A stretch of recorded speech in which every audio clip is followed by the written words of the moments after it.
What does that mean?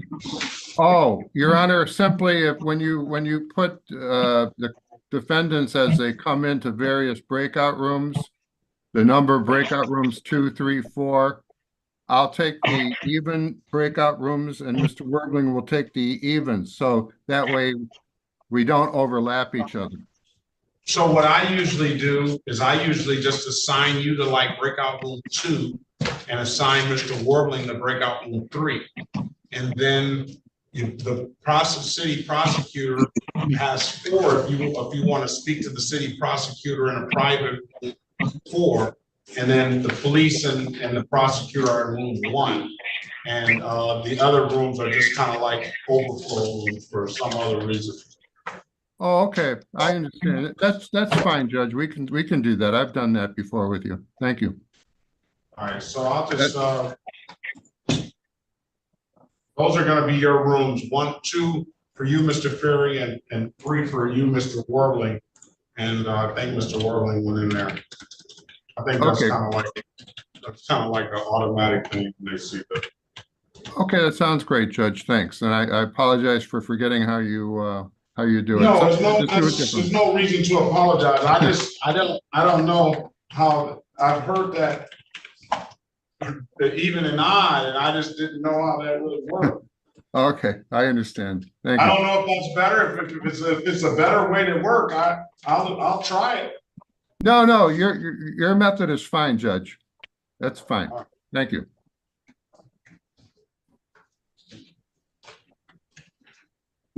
All right, good morning, everyone. We are going to try to get you out as fast and efficiently as, and I'm going to do the best I can to get you out in the order that you came in. I would like to name 2 different people. One of them is David S21. David S21 with the hat on, sir. Can you take your hat off? Are you an officer? Oh, sorry. Good morning. What's your name, officer? David Leppin. And who are you here on? For Colton Odie. Colton Odie, he's here, okay? I'm gonna put you in breakout room 1. And Your Honor, Yes. I have court at 10 o'clock today too, so I don't know if we could do ours early. Yeah, well, Mr. Odie's here. I just don't know if he's got a retained attorney or not. But yes, you're here. We'll get you in and out. We'll try to get you in and out. Thank you. You can go to breakout room 1, and then I'll have the city attorney come in there and talk to you. Perfect.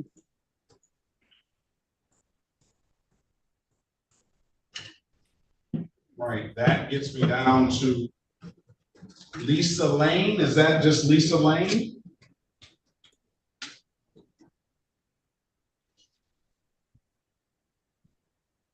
Your house, money, or custody of your kids. All animals. Lisa Lane?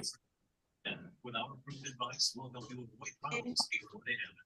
All No. animals today, 248-587-8383. This is it. Not responding. There you are with the head covering on. Is that what you have there, Miss Lane? Yes. All right. What is yours? Are you Lisa Lane? Yeah, you have to unmute yourself now, man.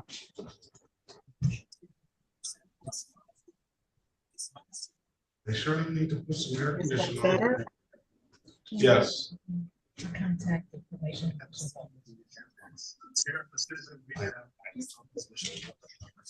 What is your name, ma'am? Good morning to you. Good morning, Yolanda Lane. Yolanda Lane. Yes, sir. Yes, Your Honor. Good morning to you. Good morning. See you, Yolanda Rose Lane. Yes, Your Honor. Good morning. All right. So let's go ahead and open up Ms. Officer Thomas. State of Michigan 36th District Court is now in session with the Honorable Judge Sean B. Perkins presiding.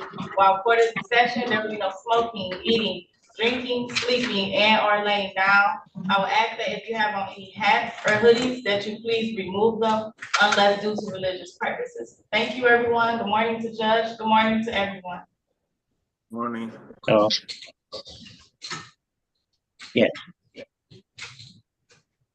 All right, good morning, everyone. Let's start with, Yes, I just, Mr. Robertson called me hold on, yesterday. Gray. And, Mr. Gray, Yes, you sir. gotta handle your business. You gotta handle your business after you get out of court. Okay, City of Detroit versus Richard Levon Gray, case number 1732153, counts 1 and counts 2. Appearance for the record, please. Good morning, if it may please the court, Sarah Robinson, P63181, appearing on behalf of Mr. Richard Gray. Sir, Mr. Gray, please state your name. Richard L. Gray.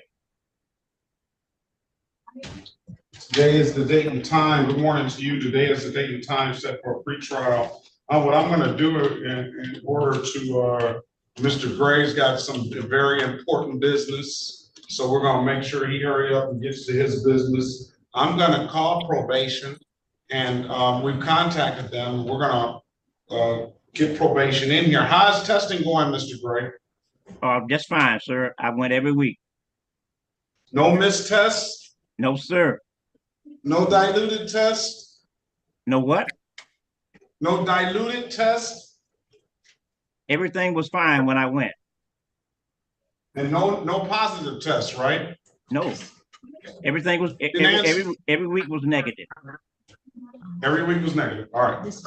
I'm gonna set a trial date for September the 20th, 2024 at 9 a.m., okay? Thank you, Judge. September the 20th, 2024 at 9 a.m. If there's some issue with probation that's different than what Mr. Gray is saying, we're gonna get him back in here, all right? Yes, Judge. All right, if there's nothing further, have a very good day. Best of luck to you all. Thank you. Please. You don't have to ask me. That's all. It's just, they don't. That's fine. Okay. Okay. All right, have a good day. Yes. What's Gardner gonna do, Miss?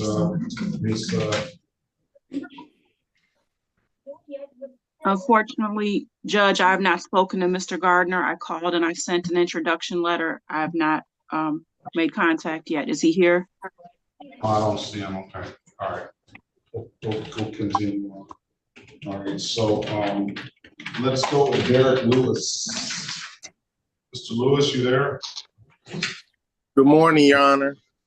Good morning. This is another 2017 case. This is the City of Detroit versus Derek Devon Lewis, case number 17-318-703, counts 1 and counts 2. Appearance for the record, please. Good morning, Your Honor. Ben Werbling, P64889, on behalf of the defendant. Sir, could you state your full name for the record, please? Derek Devon Lewis. Good morning to you, Mr. Lewis. Today, Good morning, Your Honor. set for a pretrial. Do you have a license and insurance, Mr. Lewis? No, I don't have neither. I just paid my tickets off in Allen Park, and I was waiting on this court date to pay the rest of my tickets off. I don't drive now. You shouldn't wait on this court date. It doesn't appear that these tickets are affecting your license. I'm going to set a trial date for your client, Mr. Warbling, for September 20th, 2024 at 9 a.m. That should give them time to get that license together and some insurance, all right? Yes, Your Honor. Your Honor, I have a question. Yes. So, in order to pay what is owed off, how do I go about doing that? What's owed? Nothing is owed yet. You haven't been found guilty. These are misdemeanors. You have to take care of these matters before there's any the matters have to be adjudicated before there's any fines assessed. I'm giving you an opportunity to bring a valid driver's license in. You said you took care of Lincoln Park, which I'm guessing that's the only thing that was affecting your license. These tickets shouldn't be affecting your license. So, Oh, so I should be able to go apply. Hopefully. Okay, okay. So come back All right. on September 20th, 2024 with a valid license and valid registration, and valid insurance. And it should go a long way to clearing this stuff up. Okay, all right. I wish I knew that earlier. I would have been on that one. Okay. All right, if there's nothing further, have a very good day, sir. Best of luck to you. Thank you, Your Honor. This is the city of Detroit versus Nicholas Carl Keynes. Case number SP 1116521, counts 1 and counts 2, and SP 152-136, counts 1 and counts 2. Appearance for the record, please. And good morning, Your Honor. Ben Werbling, P64889 on behalf of the defendant. Sir, your full name for the record, please. Nicholas Carl Keynes. Good morning to you, Mr. Keynes. Today is the date and time set for an arraignment on the bench warrant. Go ahead, counsel. Judge, for those purposes, we'll stand mute and wait formal reading at this time. Enter a not guilty plea on your client's behalf to give your client a $0 bond for SP 1116521, counts 1 and counts 2. I'm dismissing those cases. Mr. Keynes is paid. He has another driver license suspended and no insurance. The offer as it stands right now for Mr. Keynes is to plead to a failure to display, $240 fine, will abstract to the Secretary of State, however, won't carry any points, and dismissing the misdemeanor, no insurance. Mr. Keynes, you have an absolute right to a trial. I'm going to put you in a breakout room with Mr. Warbling, and he can advise if you have any questions on how to move forward. All right. Okay. Thank you, Your Honor. All right, join the room. Do you need some water? Ms. Lewis.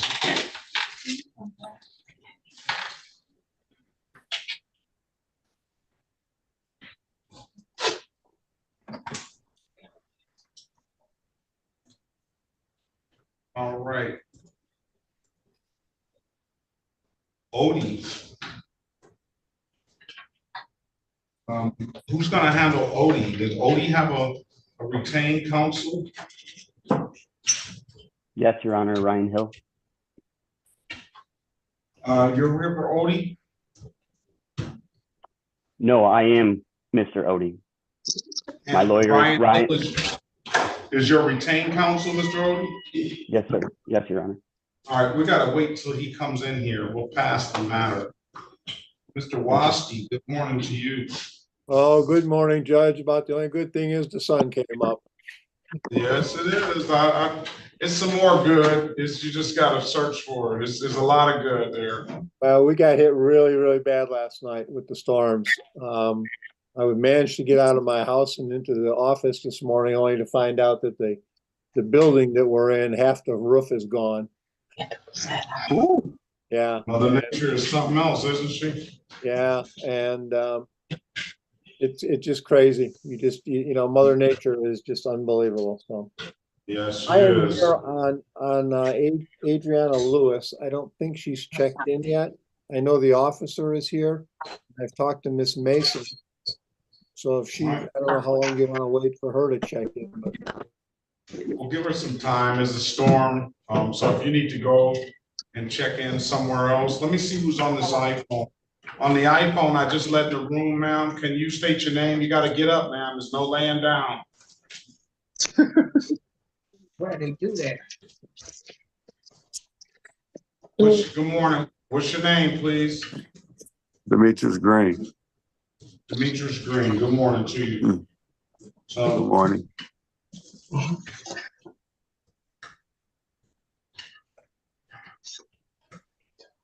All right, so we'll give Ms. Lewis some time. okay, I'm just going to hang here and see what happens, Judge. Oh, very well. All right, thank you.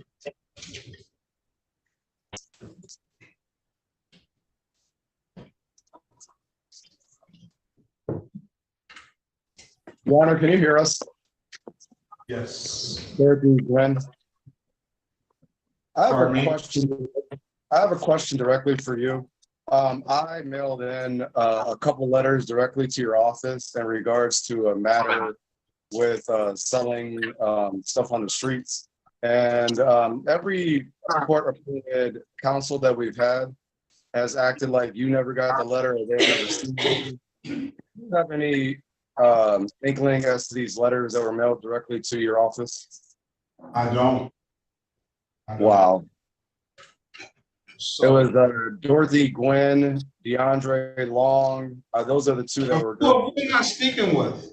This is Edwin Rosario. I put my information in the letter as well. And do you have a case? My aunt does. I'm here to help her with the case. Are you a lawyer? No, I'm her nephew. Okay, well, we gotta get it. We have to get it. We have some lawyers in here that are gonna help her, okay? All right. Is she competent to speak on her own? Yes, I had just some head surgery. I had brain surgery back in February, but I had to talk. Well, let's make sure that you're okay with that, ma'am. I want to make sure that you're able to assist in your own defense. So, Yeah. Yes. Okay. To get it over. Thank you. All right, we'll get some, we'll see if we can get some resolution today or real soon for this. Thank you. Yeah. Thank you, Jerry Sharpie. Well, not right now. Yeah, I'll put some files first and then. Okay. All right, let's see. I'm gonna check the mail and see if there's anything in there. I had brought it directly to the 36th district and gave it directly to the person down on the first floor. And it had my information, my business information for all the cases involved in this. And, you know, every time we ask our court appointed, no matter who we've had, they act like they don't even know this thing exists. Well, we got some very good court-appointed lawyers in here today, so All let's right. see if we can get some resolution. All right, thank you, Your Honor Perkins. Christopher Grady, good morning to you, Christopher Grady. Good morning, Your Honor. What is your date of birth, sir? My date of birth? Yes. 10/26/2005. Very well. This is the city of Detroit versus Christopher Grady, case number SP 135-39671, SP 135-8158, counts 1, 2, and 3, SP 153-4517, counts 1 and counts 2, and SP 158-06951. Appearance for the record, please.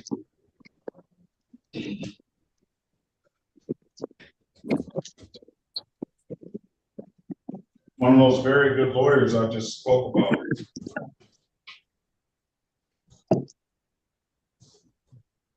Are they all gone? Barry is in there.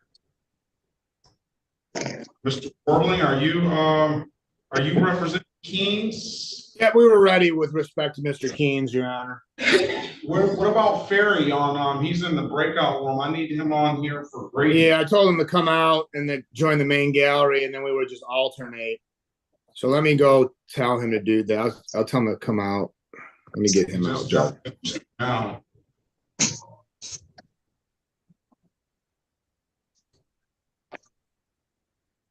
Mr. Grady, state your name for the record, please. Christopher Grady. I don't see Christopher Grady on the docket. Is this a walk-in? Good? Oh, I see. Is, Mr. Ferry, can you put your appearance on the record for Mr. Grady, please? Sure, Your Honor. Good morning. Gerald Ferry, P. 44630, House Counsel, on behalf of Christopher Grady. Mr. Grady, could you please state your name for the record? My name is Christopher Grady. Your Honor, if I may, I believe Mr. Whirling spoke to Mr. Grady, but I believe Mr. Grady's prepared to waive his rights. He's going to be entering a plea pursuant to No, the. no. That's Keynes. This is Grady. Oh, well, I apologize, Your Honor. I haven't had an opportunity to speak with Mr. Grady, Judge, so. I understand, but at this time, the day is the date and time set for arraignment on the bench warrant. So let's go with the arraignment first. Yes, Your Honor. We would waive formal reading and stand mute. And we'll enter a not guilty plea on your client's behalf. We'll give your client a $0 bond. First and foremost, Mr. Grady, it appears that you owe. I'm gonna have to get Gun is gonna have to be quiet.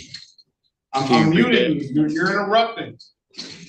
I'm gonna have to. I'm gonna give you a $0 bond. What I'm gonna do is let your counsel know that it appears that you owe a $45 reinstatement fee on this no insurance proof. I'll allow you to pay that reinstatement fee up front, and potentially you can get a driver's license. I don't know if you have any tickets in any other jurisdictions, but if this is the only jurisdictions you have tickets in, this reinstatement fee should free you up to get a driver's license. Tell them I had it Low, you're gonna have to be, everybody's gonna have to mute themselves. Only Grady and Mr. Ferry, because everybody is interrupted now. So, Mr. Grady, are you there? Yes, sir, Your Honor. So, other than that, I got to get you an updated offer because you only have one case on the docket. Mr. Ferry, he has 2 driving while license suspended, which only one of them is here on the docket. He also has a no plate civil infraction, an expired plate civil infraction, a no valid registration. That seems very cumulative, huh? No plate, expired plate, no registration. All that says is you didn't have any registration. And then no proof of insurance. Then he has a disregarding a traffic control device. So he has 2 misdemeanors of driving while license suspended and 1, 2, 3, 4, 5 civil infractions. You have an absolute right to a trial, sir.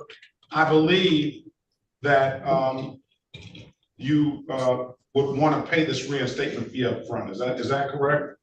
Yes, sir. All right, so you're not gonna need to speak to Mr. Ferry today. What we're gonna do is we're gonna allow you to pay the reinstatement fee. I have it marked here on the file. You're gonna have to come down.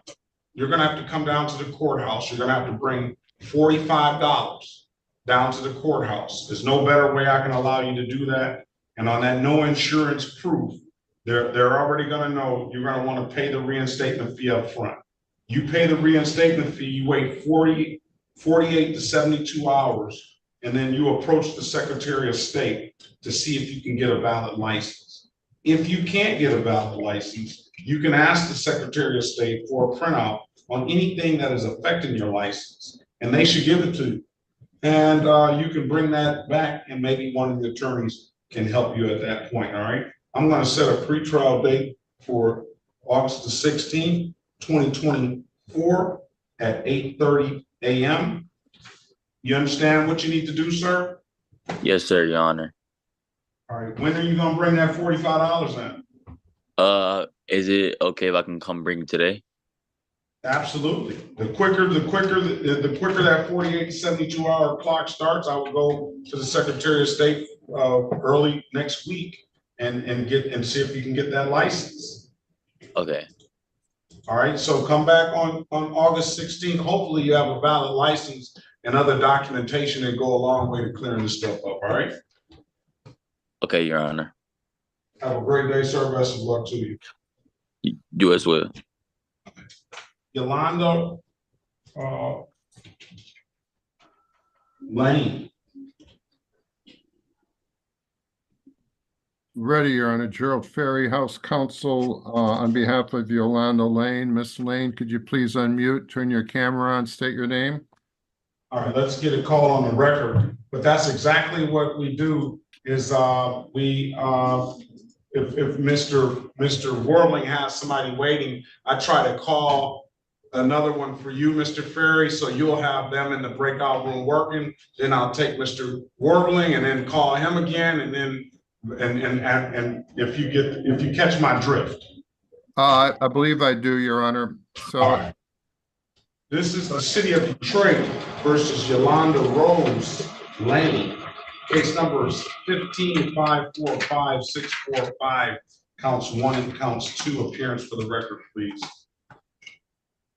and again, Gerald Ferry, House Counsel, on behalf of Yolanda Lane. Miss Lane, please unmute, state your name for the record. I think We can hear you. okay. Yolanda Lane. And for the record, Your Honor, Diachiku Mason, City of Detroit 43471. Based on the tickets on the docket, we're dismissing at this time, both, based upon age. All right, but as for purposes of arraignment, We would waive the formal reading, stand mute. we'll enter a not guilty plea on your client's behalf. We'll give your client a $0 bond, and we will dismiss the tickets based on that recommendation. If there's nothing further, Ms. Lane, you have a very good day and best of luck to you. Thank you all, the Mace and the appointed court attorney, and you, Judge Perkins. Thank you so much. All right, have a great day, ma'am. Best of luck to you. Thank you all. You too, sir. Your Honor. I don't know how to get out of here. Tony Ray Gillespie, he's here. Clay Miller's here for Odie. Miss Mason, let's get you in a room with Miss Mason, Mr. Miller. Mr. Odie is here. Miss Mason, why don't you join breakout room 4? This is for Colton Odie. Attorney Miller is here.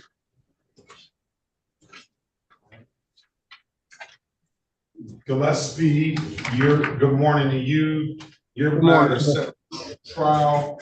Hawk is here. Who wants to take Mr. Gillespie? Your Honor, I can speak to Mr. Gillespie in breakout room 3. You have the offer, right, Counselor? Yes, I do, and I apologize. I'm in breakout room 2, Judge. All right, there we go. Go ahead, speak, Mr. Gillespie. Your offer's in the file. We'll put the offer on the record when. Let's call it right now. Let's call it right now.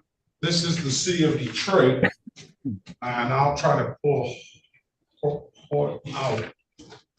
This is the city of Detroit versus Tony Ray Gillespie, case number SP 1517654, counts 1, 2, and 3. SP 1517714, counts 1, 2, and 3. Appearance for the record, please. Gerald Ferry, House Counsel, on behalf of Tony Gillespie. Mr. Gillespie, please unmute, turn your camera on, state your name for the record. Mr. Gillespie, you're going to need to unmute, state your name for the record. I think I lost him. Okay. He's been in and out, so he's been in and out. So he's having connection issues, it appears. Officer Henderson, good morning to you. Let's pass that matter. Officer Henderson, I'm gonna put you in a breakout room. Is M. Maxwell an officer as well?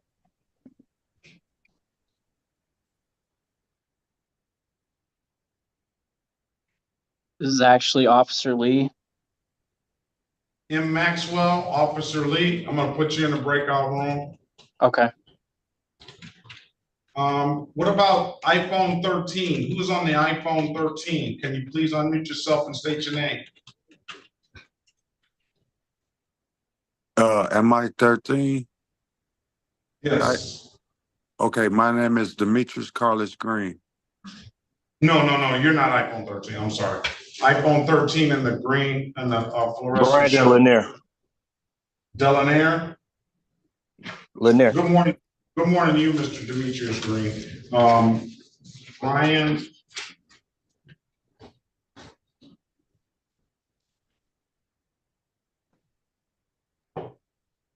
Brian Delanair, Did you say Brandon Lanier? or does it say Brandon Lanier? Yes. You said Brandon Lanier? Yes. All right, good morning to you as well. Good morning. Oh, you already got the mail.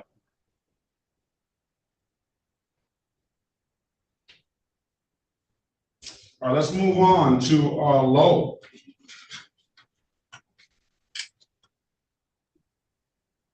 Yes, Your Honor.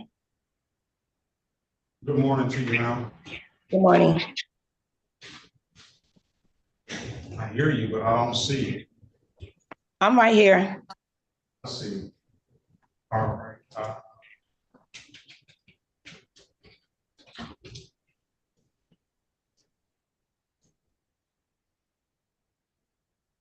I'm here. I got you. Is that Markini? Yes, Your Honor. All right. It's the city of Detroit versus Markini Lowe. It's number SP 1568949, counts 1, 2, and 3, and 240444. Wait a minute. Let me see if that's going to work. Let's wait. Let's pass that matter. Let's pass that matter. Let's go back on the record with Keynes. Let's go back on the record with Keynes. Mr. Keynes, I've given you an opportunity to speak to counsel in the breakout room. Counsel, what's your client want to do? Judge, he wants to waive his right to this time and take advantage of the people's offer. Is that what you want to do, Mr. Keynes? Yes, Your Honor. Can you raise your right hand, please? Do you swear or affirm to tell the truth, the whole truth, nothing but the truth? Yes, Your Honor. You can put your hand down. You understand the maximum possible penalty for this offense is 93 days in jail and or $500 in fines. Yes, Your Honor. You understand that you have an absolute right to a trial. Yes, Your Honor.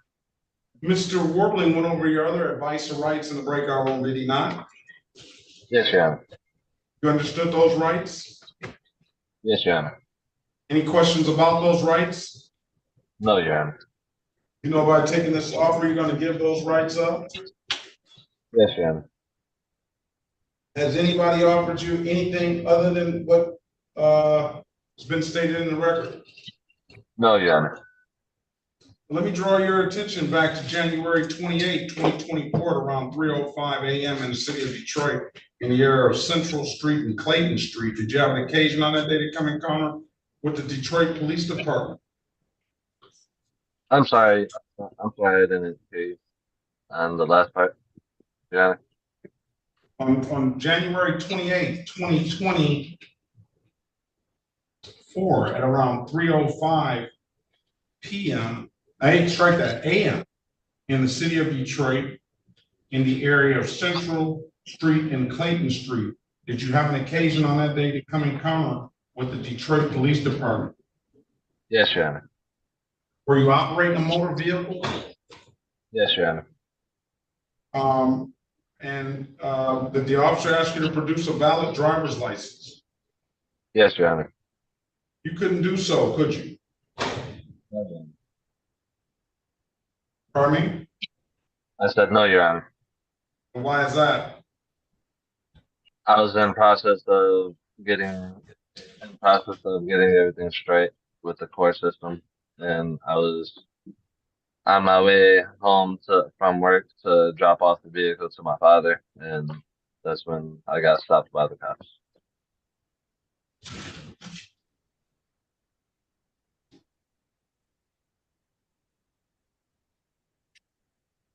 All right. Do you have your stuff straight now? Excuse me? Do you have your license and stuff straight now? No, these are the only tickets that I have to get squared away with the court system. These tickets aren't affecting your license? When I went to court on the 20th, and when I went to go pay on the 21st, the court clerk said that these two tickets are the only two tickets that I had to go to court for in order for my license. I don't know if he or she said that, and if they did, I don't know why they would say that. They probably indicated that you have to take care of these tickets, but they're not affecting, they weren't affecting your license. All right, I'm gonna find them guilty as to the amended count of failure to display $240 fine stipulates the probable cause. I'll dismiss the other matter. We'll stipulate this time, Your Honor. All right, 240, when are you gonna pay it, Mr. Keynes? As soon as possible tomorrow. Tomorrow? All right, pay it at any DivDak kiosk in the city of Detroit. What are you gonna say, Mr. Moreland? Nothing further this time, Judge. Pay at any DivDak kiosk in the city of Detroit. I'm told you can upload the DivDak app to your phone or come on down to the courthouse and pay it. Those are the two best ways I can tell you to pay it, sir. Pay it by tomorrow. If there's nothing further, have a very good day. Best of luck to you, all right? Thank you, Your Honor. Thank you, Judge. All right, be safe.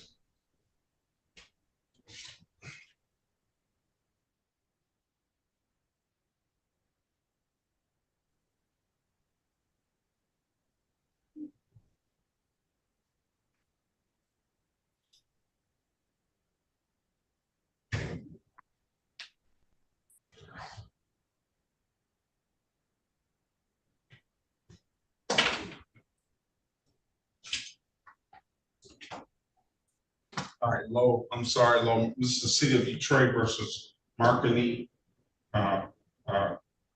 Marquette. Lo, case SP 1568949, counts 1, 2, and 3. Let me see about this other case here. If this is gonna be up under me or another judge.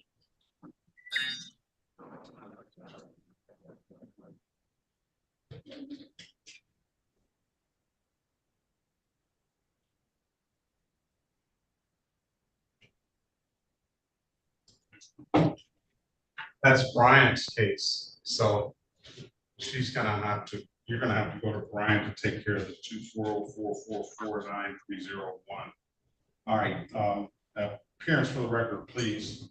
Hey, please, this court, Your Honor, Ben Werbling, P64889 on behalf of the defendant. Your full name for the record, miss? My name is Marquini Lowe. Today is the date and time set for a pretrial in the matter.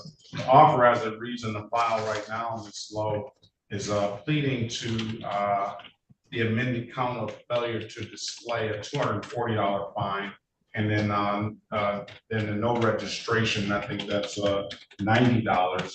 I won't even fine you for the no registration. It's just $240. Okay. You have an absolute right to a trial. I'm gonna put you in a breakout room with Mr. Berry and with Mr. Warbling, have a conversation with them. Let us know when you want to do when you come out. Why don't you have a license now? Your Honor, well, the reason why I don't have a license, because I was trying to look forward to getting them, but I had to do an emergency move from where the houses is because I have a case, I guess, with CPS regarding a man that I was with that was sexually assaulting my daughter. So I had to take the time. Ms. Lowe, you don't have to put all of that information out there. I hope that Okay, well, I just had to do an emergency move for my kid's situation. I got you. Now, you want me to give you some time to get a license now? Okay. Do you want me to give you some time, or do you want to talk to Mr. Warbling, all right? And the breakout room. Okay. All right. Thank you, Your Honor. Your Honor? Yes. We're ready on Gillespie? House Counsel, I had a chance to speak to Mr. Gillespie. He's the person up for trial with Officer Hout. He's prepared to accept the offer and enter a plea. All right, let's go recall it. I'm trying to get Officer out of the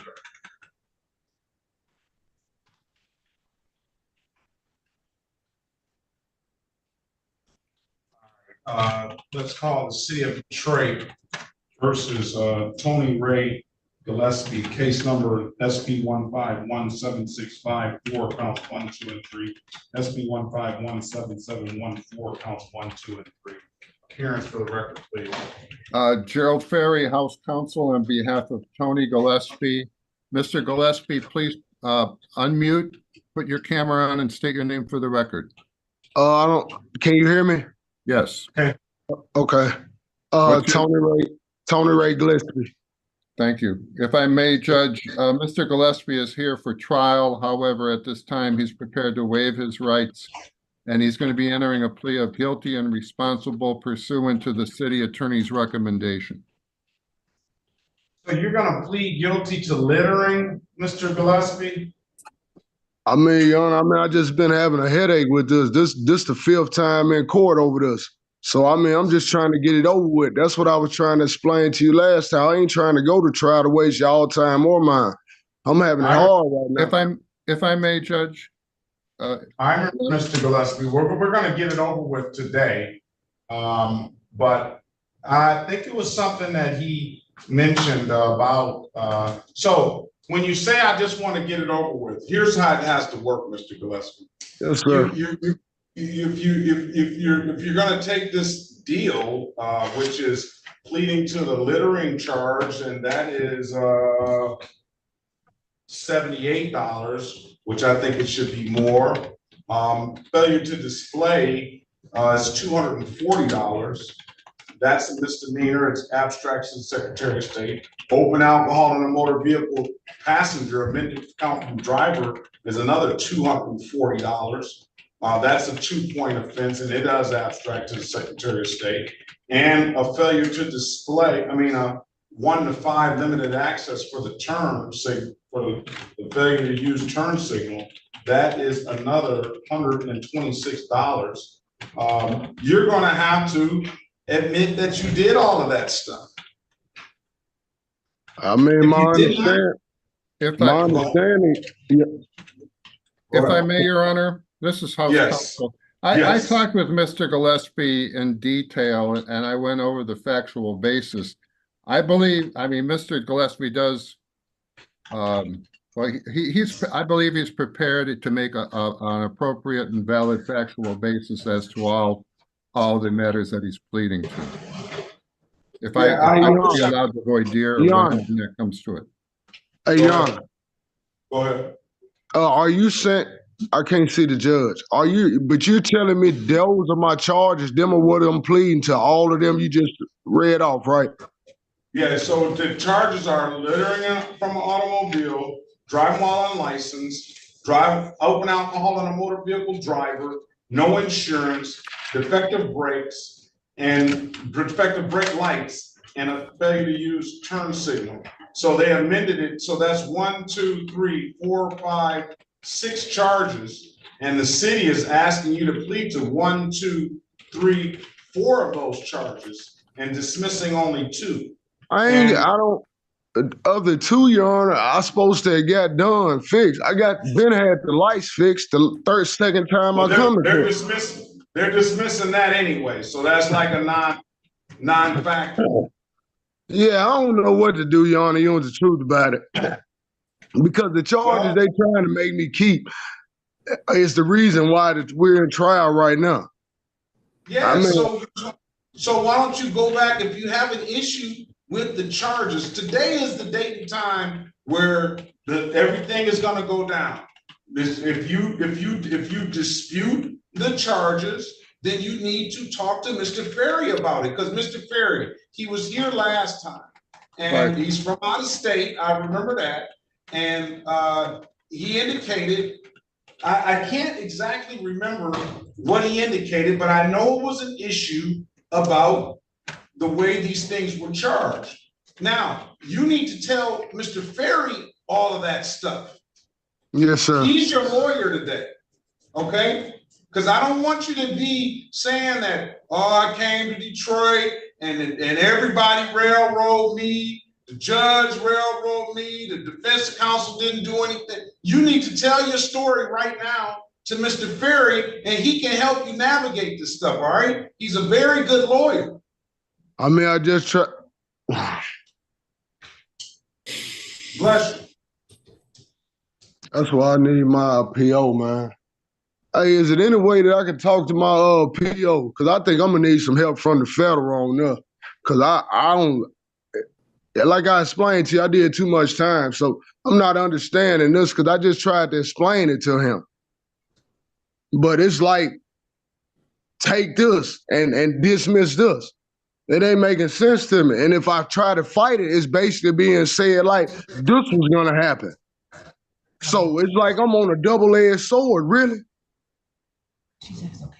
If I may, Your Honor, I spoke to Mr. Gillespie in detail, and it was my understanding that Mr. Gillespie wanted to take advantage of the offer. I went over the factual basis on all of the matters he was pleading to in detail. It wasn't full charges. Well, Mr. Gillespie, you stated you did not want to go to trial and you wanted to take advantage of the offer and plead guilty. Isn't that what you told me? Yeah, but you told me it was only two that was going to be, that I got to plead to a judge, so I got to plead to 4 charges. No, that's not correct, sir. That's not correct. I went over all 4 of those with you, but yeah, I can speak to him further. Why don't we just stop? Why don't we stop? Why don't we stop? Mr. Gillespie, start over, all right? Let's go back in there. We got the understanding. That's why I like to put that stuff on the record. Now, I want you to go back in there and speak to Mr. Ferry, and let's have another conversation. And you got to be frank with this man. He can't help you if you're not going to be frank with him. Yes, sir. All right? I think he's under some kind of federal probation as well, Mr. Ferry. So rejoin that breakout room. It should already be open. Or let's move him to another one so he doesn't have the issue. Okay. I'll move him back when he joins. Join it. Okay, let's pass the matter. I'm gonna put him back in 2 now. You can go ahead to 2. Oh, okay. I see. Thank you. Let's pass the matter. Are we ready on Odie?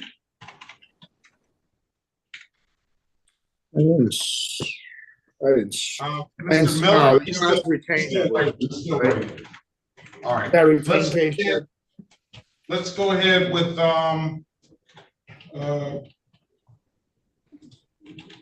what's Lo gonna do? Is Lo gone?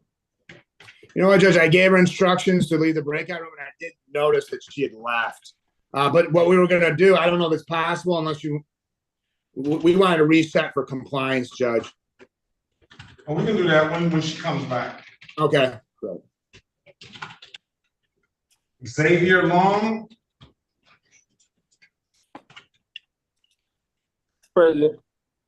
Good morning to you, sir. This is the City of Detroit versus Xavier Conrad Long, case number SP 157555261.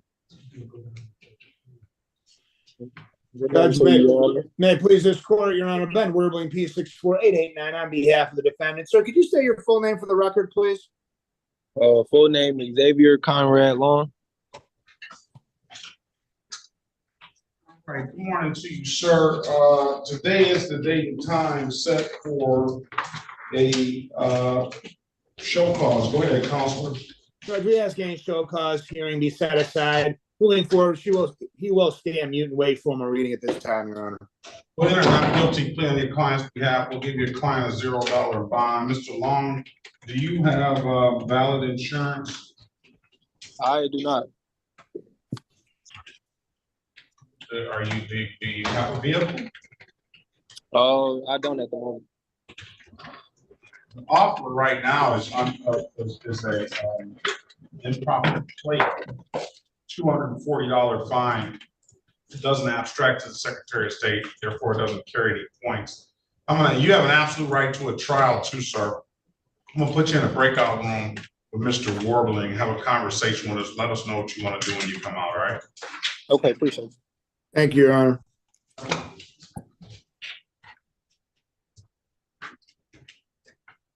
So high.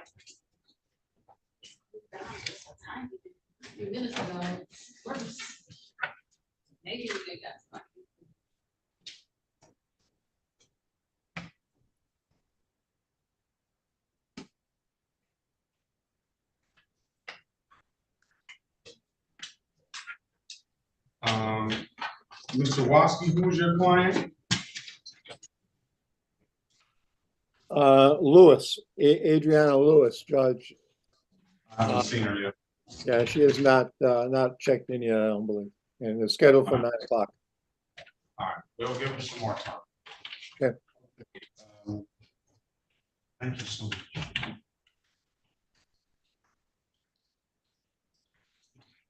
Hello, Jimenez Acosta.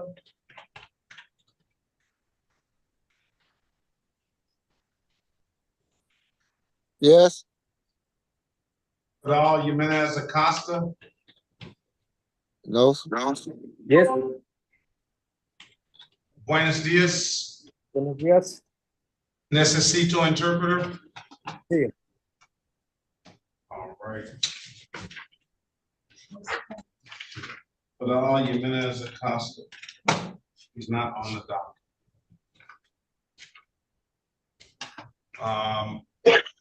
Officer Hook,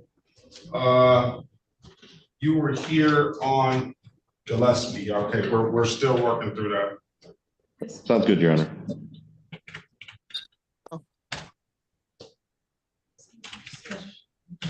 Hello.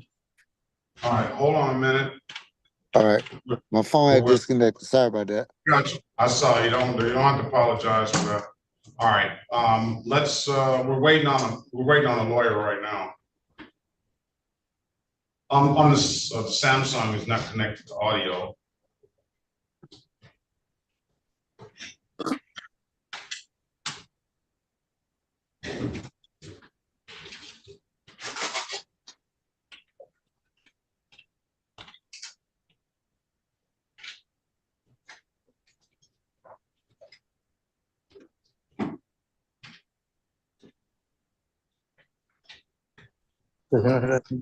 No.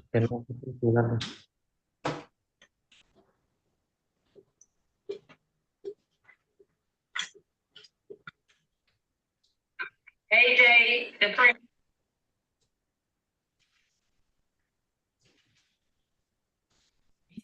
Next door. Jimenez Acosta is? Yeah. I don't know. Let's see if they have the interpreter. See if they have the interpreter. Maybe they can come down. Demetrius Green, what's your date of birth?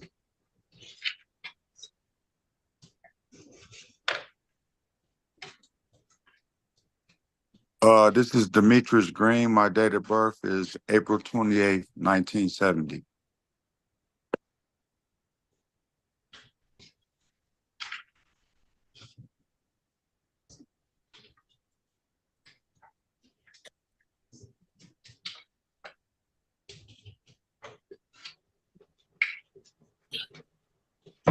You have valid license and insurance? No, I don't, Your Honor.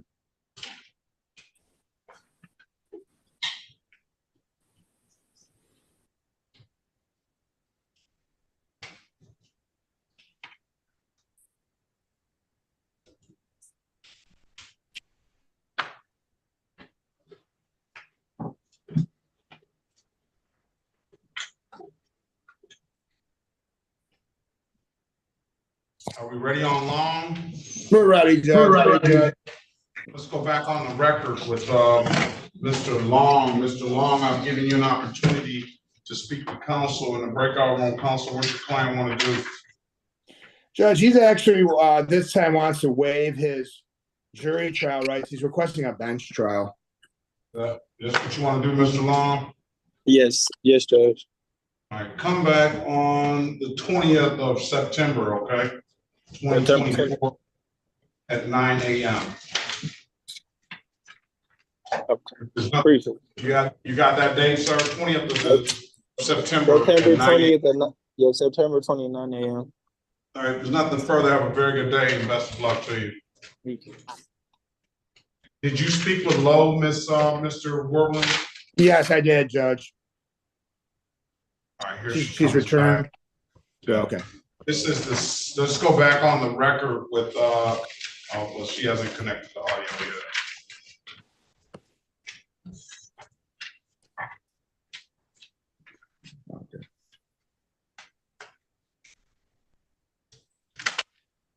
You say she wanted to come back and get unpredicated compliance, right? That's correct, Your Honor. All right, this is the city of Detroit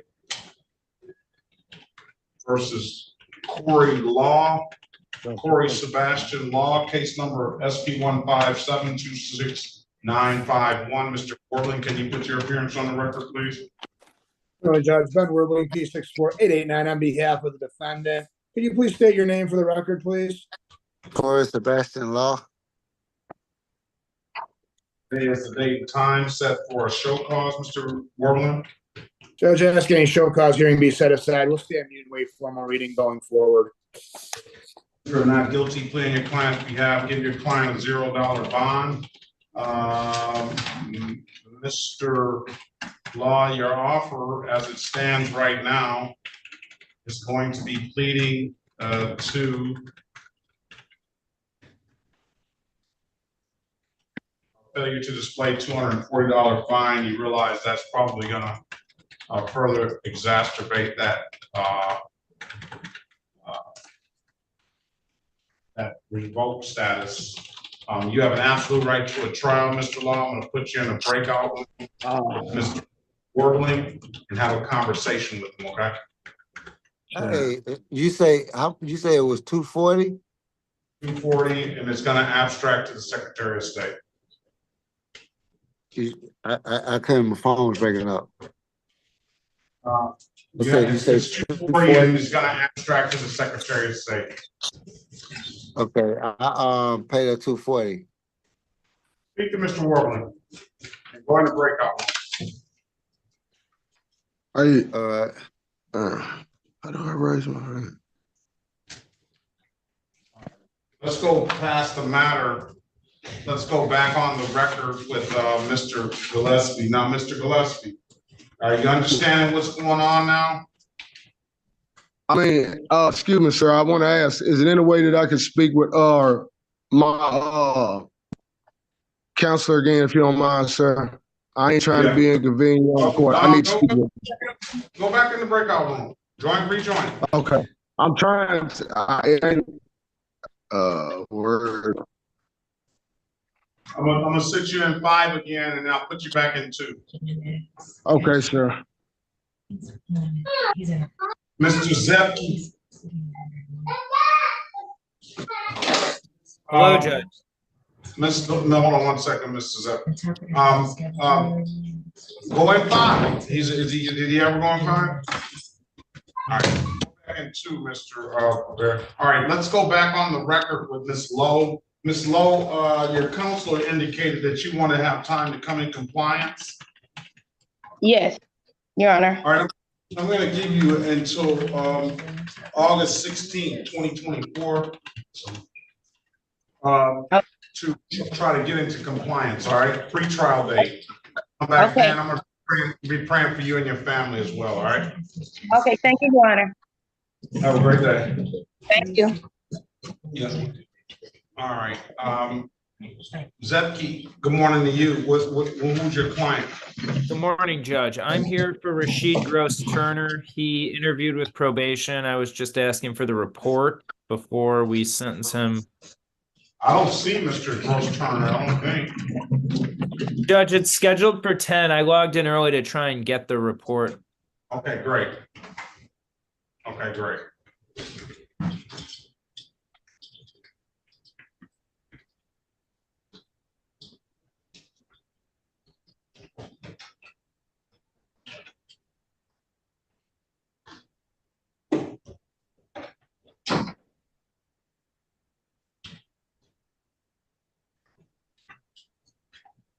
Can you get that to Mr. Zepke? Ms. Miller, good morning to you. Get this probation. Good morning, Judge. How are you today? How about yourself? I'm doing all right. I have Mr. Keyshawn Gray. Mr. Keyshawn Gray. Okay. I see the here. I have not seen him, at least in the main session. I'm not sure if he's in a breakout room since I don't have privileges, Judge. I apologize. Have you spoken with him? I have not since the last court date, no, where we set this trial. Last I knew, he wanted to proceed with the trial date, Judge. He's not here, so. Okay, let me reach out to him, ensure that he is coming, and I will give the court an update. All right, thank you very much, Judge. Thank you.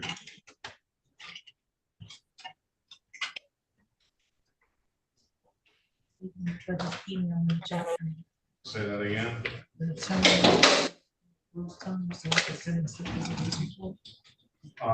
Mr. Seth, can you put your email address in the chat so that Ms. Mathis can send you the report? Excuse me, Judge, was Attorney Miller here on Richard Gray? This is a city prosecutor. No, Keyshawn Gray. Oh, Keyshawn Gray, okay.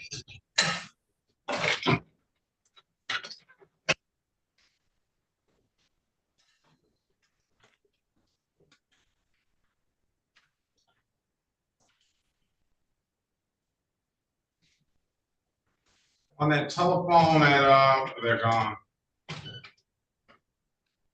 On the Samsung device, we have a Samsung device that's not connected. And then Mr. Gavin, good morning to you. Good morning, Your Honor.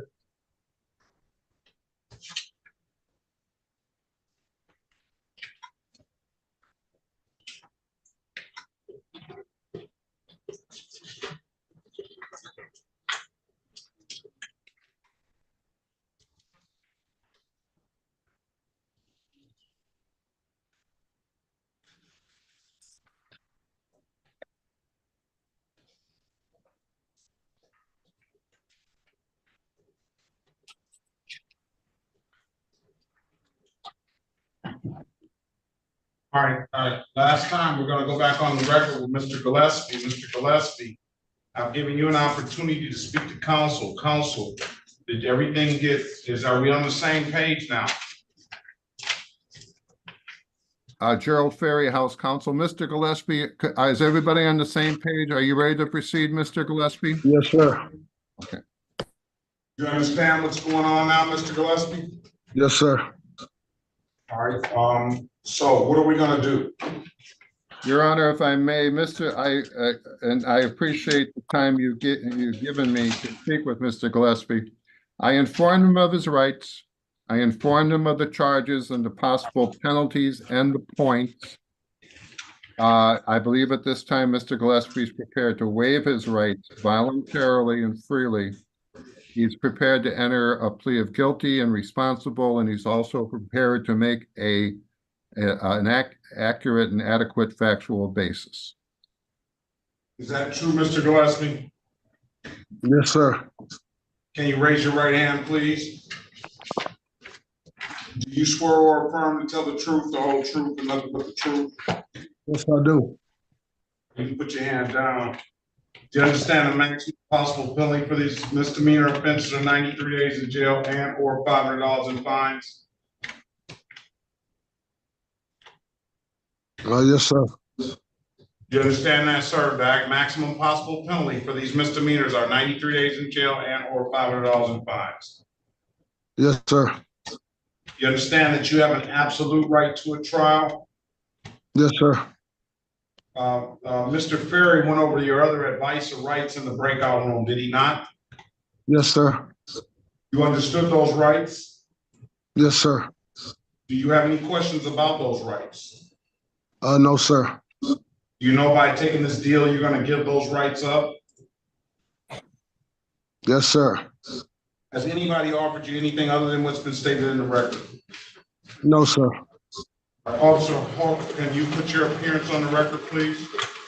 Yes, good morning. Detroit Police Officer Nicholas Haupt, badge 1789. All right.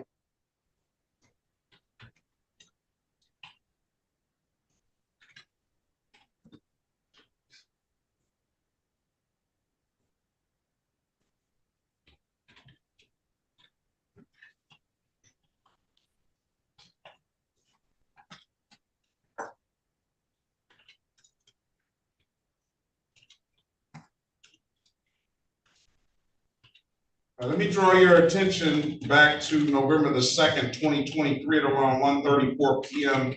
in the city of Detroit in the area of Kelly and Lorraine Street. Did you have an occasion on the day to come in contact with the Detroit Police Department? Sir, the phone breaking in and out, Your Honor. Okay, on November the 2nd, 2023 at around 1:34 p.m. in the city of Detroit in the area of Kelly and Lorraine. Did you have an occasion on that day to come in contact with the Detroit Police Department? Yes, sir. Were you operating a motor vehicle? Yes, sir. Did the officer ask you to produce a valid driver's license? Yes, sir.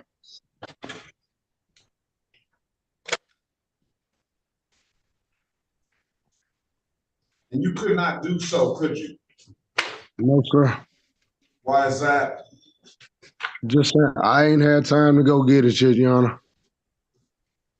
All right, I'm gonna, now you know, are you eligible for a license? Oh, yes, sir. I've been trying. It just, I can't move. I ain't got no way to get around, Your Honor. I mean. So other than having these charges, you would be you're eligible for a license. You don't have any tickets in any other jurisdictions?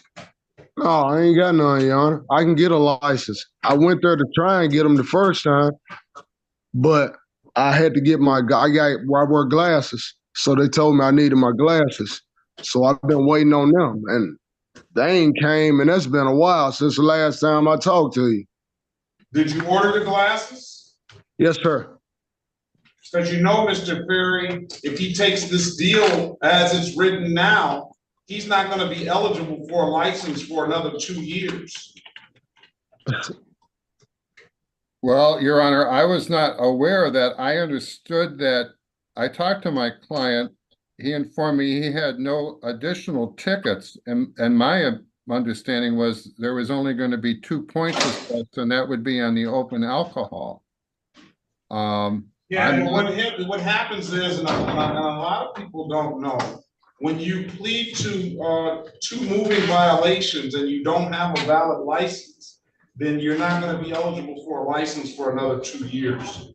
So the open alcohol, the failure to display, and the 1 to 5 limited access are 3 moving violations. So when do you expect to get these glasses, Mr. Gillespie? I mean, sir, I don't know. The mail just been slow. I ain't even got my medical card yet. I've been waiting on that for 2 months, and I've been calling. Judge, if I may, I'm sorry, Mr. Gillespie, to interrupt you. This is the city prosecutor, Diachiku Mason, 43471. Judge, we would be amenable to dismissing the driving while unlicensed and the failure to signal turn from the curb. And if he pleads to the open alcohol and the littering ticket. All right. See.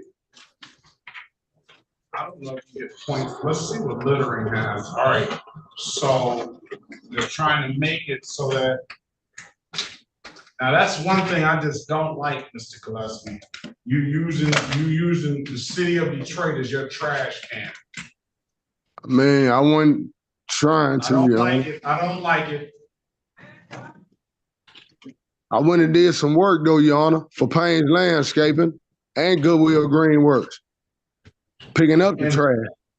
And who told you to do that? I mean, those are my jobs. That was my job. I worked for both of them companies. Well, all 3 of the companies. I know. So okay. So you had that job before you threw this stuff out of your car. Man, yeah, Your Honor. All right. So I mean, look. So you just gonna go create more work for yourself and trash up your city?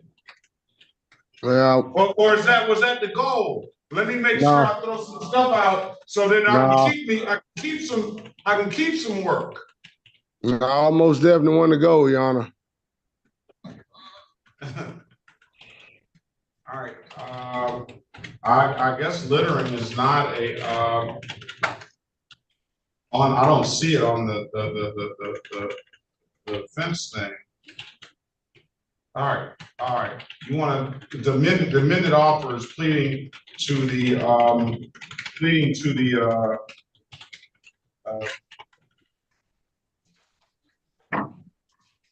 pleading to the open alcohol and motor vehicle driver and littering. So, do you, did you have a can of a steel reserve in there? Yes, sir. And was it alcohol in the can when it was in your car? Yes, sir. And was it open? Yes, sir. All right, find them guilty of that. $240 fine. And did you throw this trash out here? Yes, sir. All right, find them responsible for that. As charged to the littering. That's gonna be $78.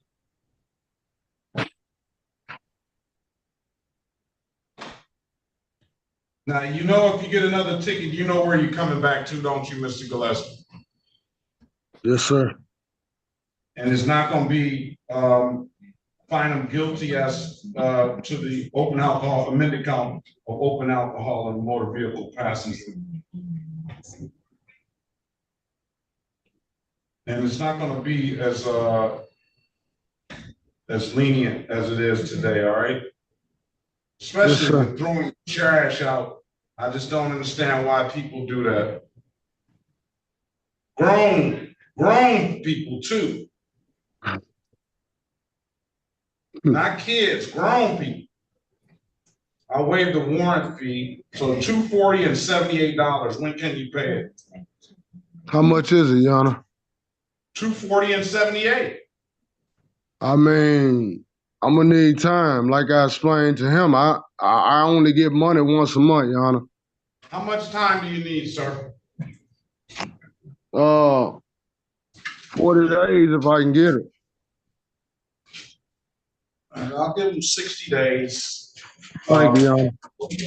Pay it at any DivDeck kiosk, pay it by August the 20th, 2024. Pay it at any DivDeck kiosk in the city of Detroit. I'm told you can upload that DivDeck app to your phone or come on down to the courthouse and pay it in person. Those are the two best ways I can tell you to pay it, Mr. Gillespie. If there's nothing further, have a very good day and best of luck to you, okay? All right, thank you, sir. All right, Officer Huff, be safe out there, and I'll see you next time too. Yes, thank you, Your Honor. You and your staff have a good day. All right, thank you. All right, let's go call the city of Detroit versus Colton Michael Odie, case number Z8914441. Appearance for the record, please. Clay Miller, PA 6291, standing in for attorney Ryan Hill. Judge, on this one, it's a reissue. Attorney Ryan Hill, my supervisor, he wants to talk to the prosecutor. He'll be in 5 minutes. If I could just get a breakout room for that time, I'm really sorry. All right, Mr. Odie, state your name for the record, please. Colton Michael Odie. And then we have an officer here too, Officer Lepin. All right, let's pass the matter. We'll give you the time, and then let's go on to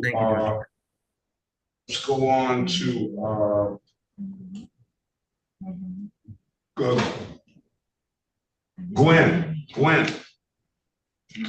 City attorney is here to Is Gwen here? Yes. Good morning to you, man. This is the city of Detroit versus Dorothy Mae Gwynn, case number U689302224. Appearance for the record, please. Say hey on. Hey, Dorothy No, Gwynn. I need a lawyer to put. Ben Werbling, Your Honor, P64889 on behalf of the defendant. Could you say your full name for the record, miss? Dorothy Gwynn. Dorothy Mae Gwynn. Good morning to you, Ms. Gwen. Officer Bradford was here. I don't know where he is now. Mrs.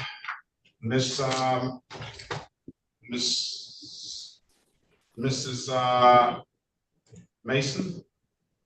Today is the date and time set for a trial. Yes, Your Honor. I've been trying to catch up with, for the record, Diachiku Mason, City of Detroit, 43471. I would defer to the judge on this one, the court on this one, Your Honor. I have not had a chance to speak with him. We would ask for an adjournment, but I leave it to the discretion of the court. Mr. Warbler. Judge, I know my client, she's obviously present. I don't know if there was if he checked in or not, but it would be a dismissal without prejudice, so we would be moving for that relief. He did check in, I believe, but he never spoke to me, or he never sent me a message in the chat. And obviously he's not, I signed him to the breakout room, and obviously he's not spoken to Ms. Mason. Is going on 10 o'clock, it's 10 minutes to 10. So I'll grant the motion to dismiss. No officer. Well, I won't even put no officer. He did show, so I'll just grant the motion to dismiss. All right, we'll move on. All right, Miss Gwen. So I don't know what's going on with this stuff here, but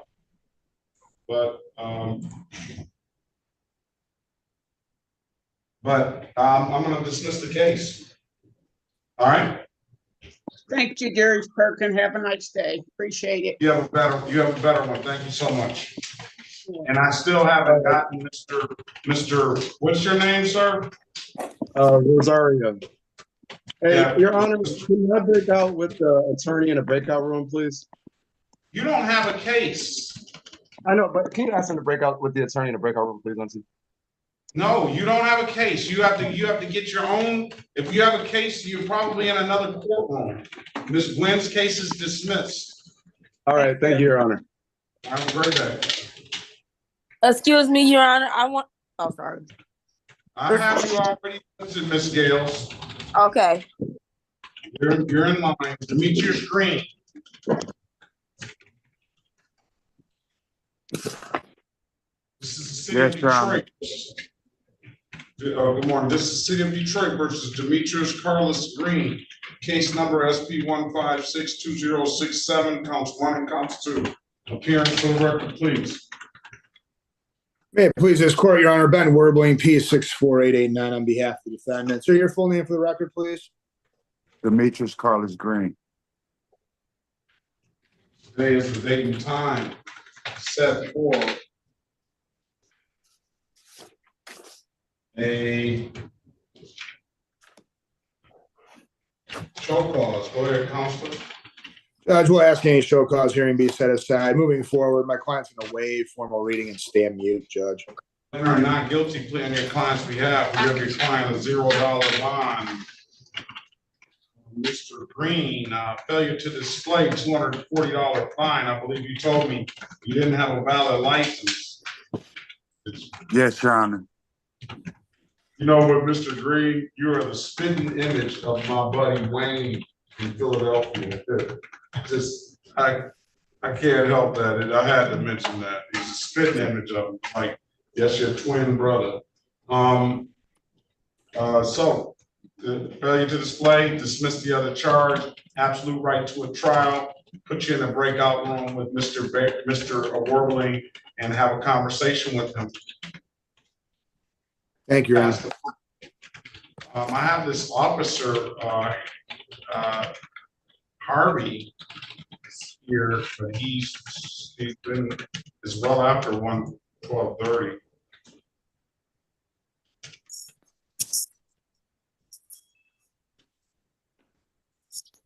You say they're supposed to be next door, Acosta?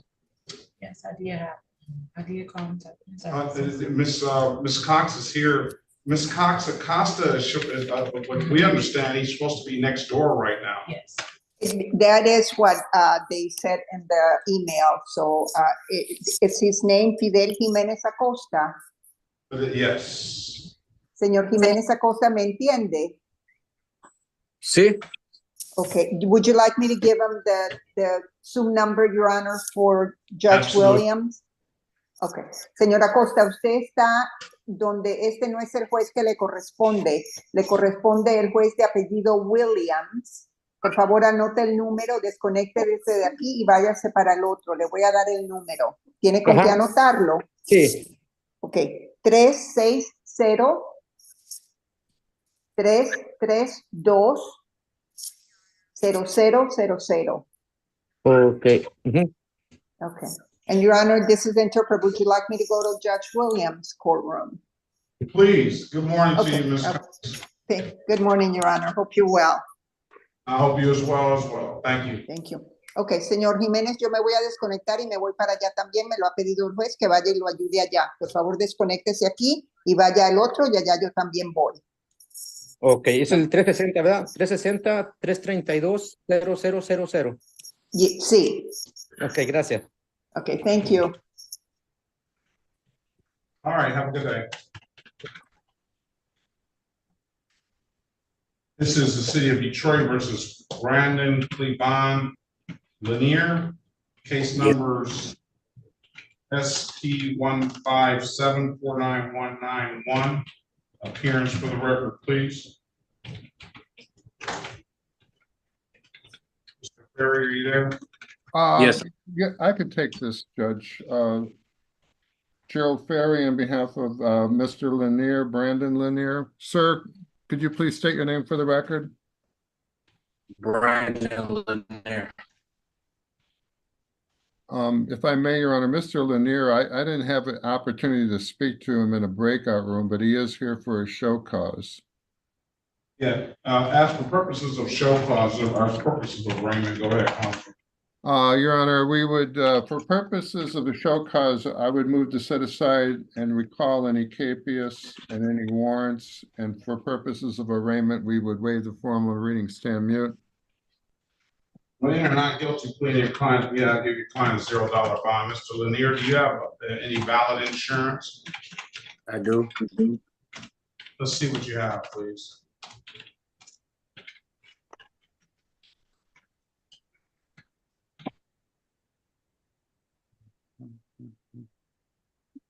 You want the Hold it up. I'm sorry. Hold it up.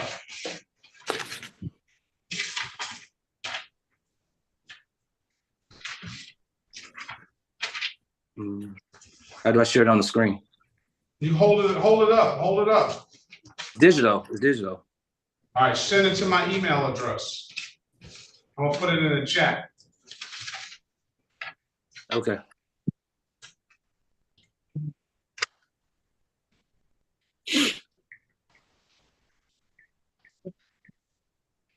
All right, what was in the chat, send it to me, and when I get that email, we'll call the case. All right, so past Mr. Lanier's matter, now Ms. Gale's matter is coming up. Let's call the City of Detroit. Oh, let's go back on the record with Green. Let's go back on the record with Demetrius Green. Mr. Green, I've given you an opportunity to speak to counsel. Counsel, what's your client want to do? Judge, you want to waive his rights at this time and take advantage of the people's offer. All right, that's what you want to do, Mr. Green? Yes, Your Honor.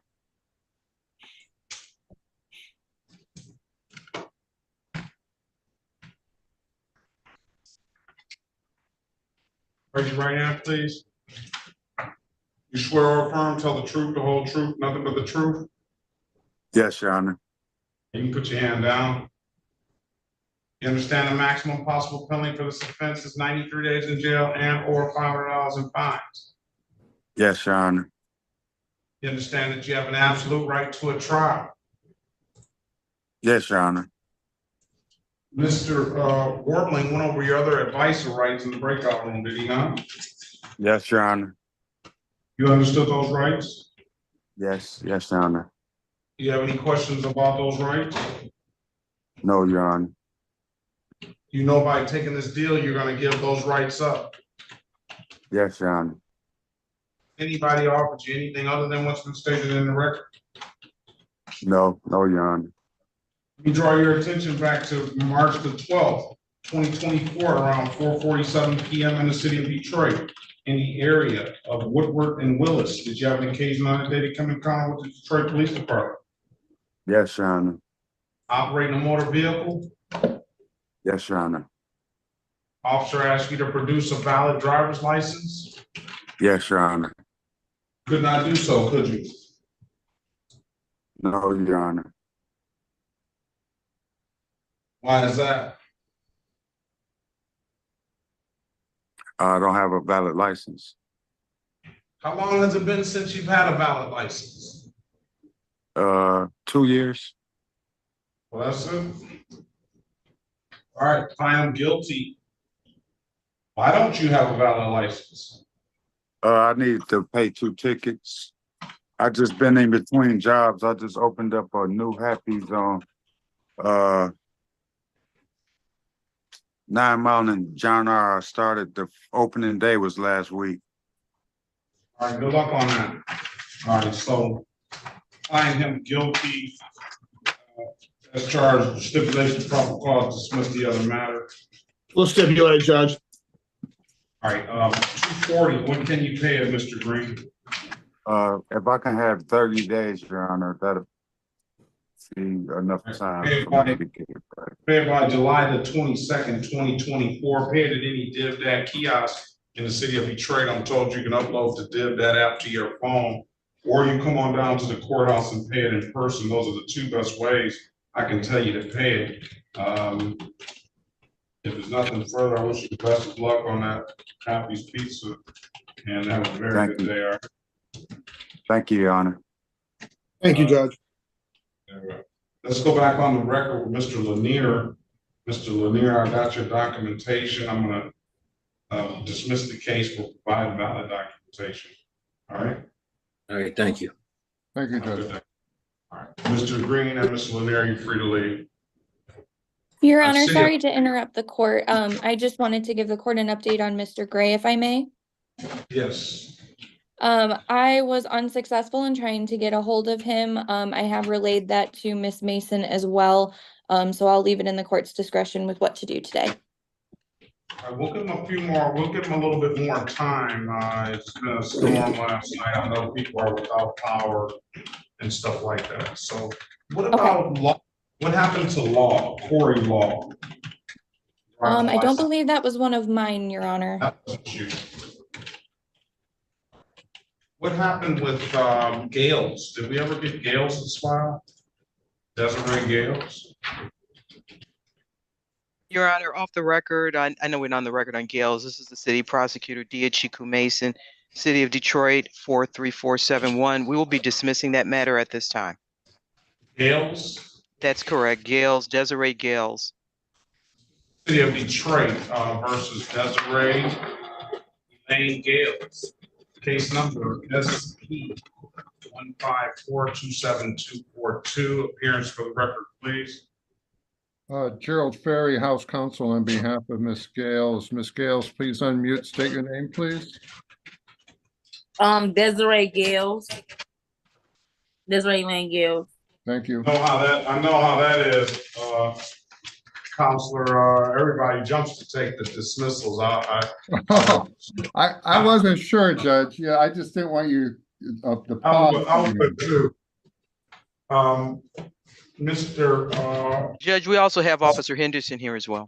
Yeah, he's in the breakout room. I'm gonna put him down. If I can pull him out, I put him on the record. You hear that, Ms. Gale? The recommendation is for dismissal.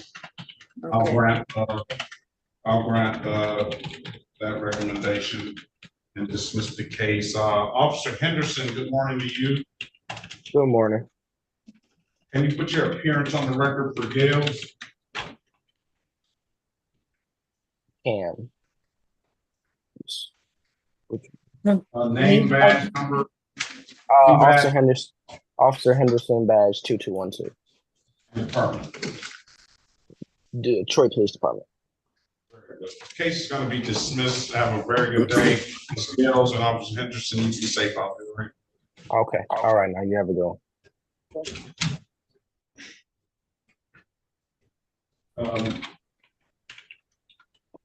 Judge, I'm sorry to interrupt the court. I dropped my email. I didn't know if probation had sent over that report to either the court. Let's see. I did get the. Did you get the email address for? I did send. He sent it. Ms. Mathis did say she sent it. All right, let me just check my spam. I sent it to j@zapolaw.com. Mr. Hill, Miss Mason, Mr. Hill wants to speak with you about. I'll go to breakout room 4, Judge. Breakout room 4.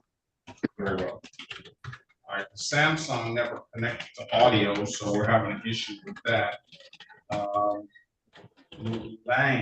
Lang. Judge, I still don't have it. Just letting the court know.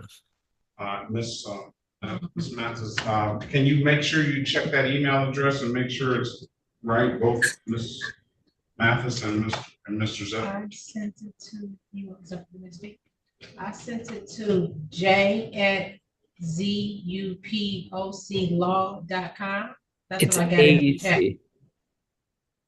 Say it one more time. j@ZUPAC, not O-A. Oh, AC. Okay, thank you. It's the City of Detroit versus Amanda Long. Let's strike that, Amanda Lang. Case number SP 1541529, counts 1, 2, and 3, and 214546341. Appearance for the record, please. Good Ben morning, Your Honor. Ben Werbling, P64889.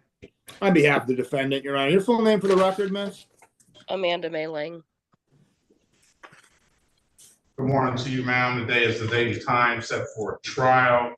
Do we have an Officer Clark and an Officer Dowd? Officer Clark and an Officer Dowd. Hearing no response and not seeing either of those officers join the breakout room. Go ahead, counsel. But for those reasons, we move for dismissals without prejudice at this time. All right, dismiss the case. Ms. Lang, have a very good day. Best of luck to you. You too. Thank you, sir. All right, be safe. Gavin. Go ahead, Your Honor. Good morning to you. This is the City of Detroit versus Darnell Darrell Gavin. Case number SP 1134570, counts 1 and counts 2. SP 118870, counts 1, 2, and 3. SP 11887611. SP 1192476, counts 1, 2, and 3. SP 140245991. 207093731. Appearance for the record, please. May it please the court, Your Honor. Ben Werbling, P64889 on behalf of the defendant. Your full name for the record, sir? Darnell Darrell Gavin. All right, today is the date and time set for a arraignment on the bench warrants and warrants. I'm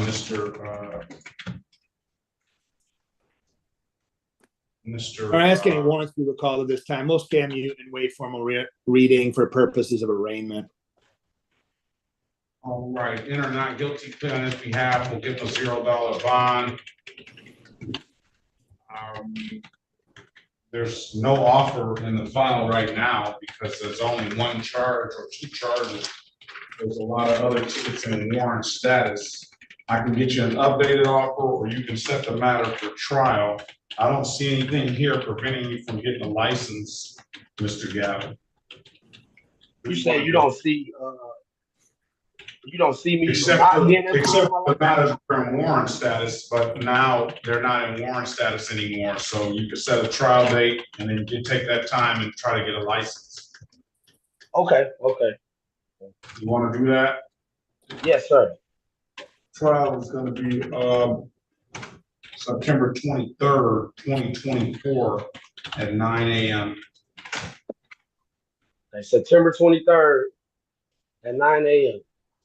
All right, write it down. Yeah, I am. Going I am. warrant status again, September 23rd, 9 a.m. Have a good day, sir. Best of luck to you. All right, you do the same. Mr. Gill is back with these parking lot tickets again. Good morning, Your Honor. Yes, it's the same case. It's the same case. There is an update, Your Honor, from the previous appointment. 1 second. Hold on 1 second.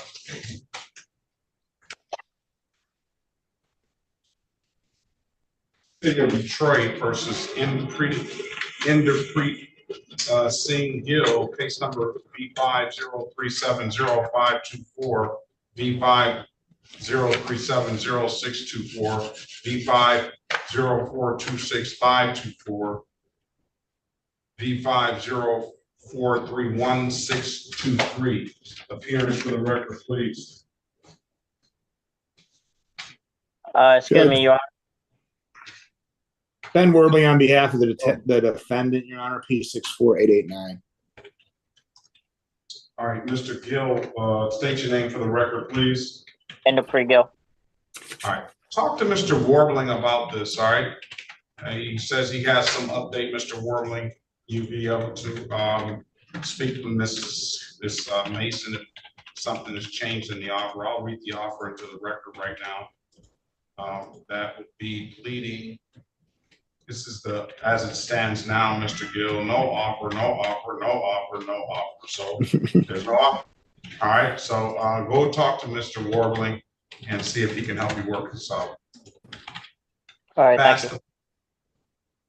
All right, so Mr. Officer Bradford, we dismissed the case. I didn't write no officer because I saw you checked in, but we called the case. We didn't know where you went. You didn't give us a message, and you didn't let myself or Miss Mason know that you were leaving. So good morning, Your Honor. My apologies. I was trying to check into another courtroom. That's why I abruptly checked in and checked back out. Unfortunately, I still wasn't able to check in the other courtroom, 332.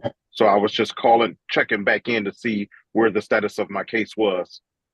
well, Officer Bradford, I respect that you had to go to another courtroom, but just next time, just you can either shoot me a message in the chat or let Miss Mason know, and then that'll clear that up. We'll give you the time to go where you need to go. Okay. Okay, I appreciate that, sir. Again, my apologies. No need to apologize. Just be safe out there and have a great day. You as well. Thank you. DeAndre Long. Here I am. All right, DeAndre Long. Is this Bradfield for Long? Officer Bradford again for Long, sir. Yes. And you had another one, didn't you? Yeah. Yes, you sir. had two. So yes, you sir. got this. You got this one. Hey, that's unfortunate for you, Mr. Long. He came back, but let's see if we can work this out.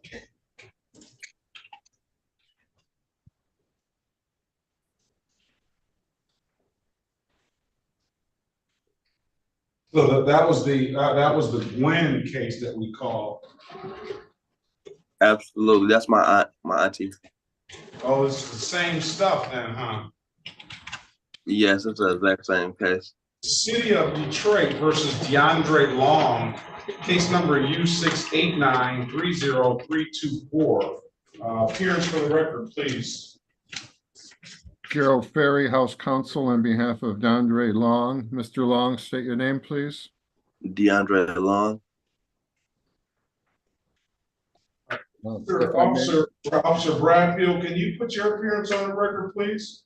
Yes, sir. Good morning again. My name is Officer James Bradford, Detroit Police Department, 3rd Precinct. My badge is 697. All right, good morning to you. And the offer, let's see. Is this a no offer as well? Just read the offer into the record as it stands right now. No offer. So we'll do it's a $240 fine. We'll dismiss upon payment. And I'm gonna let you speak to Mr. There was a gentleman in here that I believe he indicated that he had a license. He really wanted to speak to a lawyer, but he didn't have a case before me, so I don't know if you know that gentleman or not. Yeah, But that's my cousin. let me let you speak to, so he doesn't want to help you? Yes. He is by all of our sides to help all of us.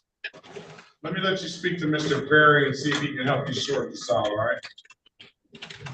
Okay. Your Honor, if I may, Yes. did I understand you to say that you would dismiss upon payment of $240? Yes. Okay, thank you. I just wanted to make sure I'm not going to give him bad information. Thank you. Now, do you have the ticket here? It's got a vending without Detroit City license, 44 chains, 8 ski masks confiscated. So that's what the notes say in the ticket, okay? Okay, sounds good, All right. Judge. Thank you. There we go. Pass the matter or speak to the lawyer. He's in the breakout room.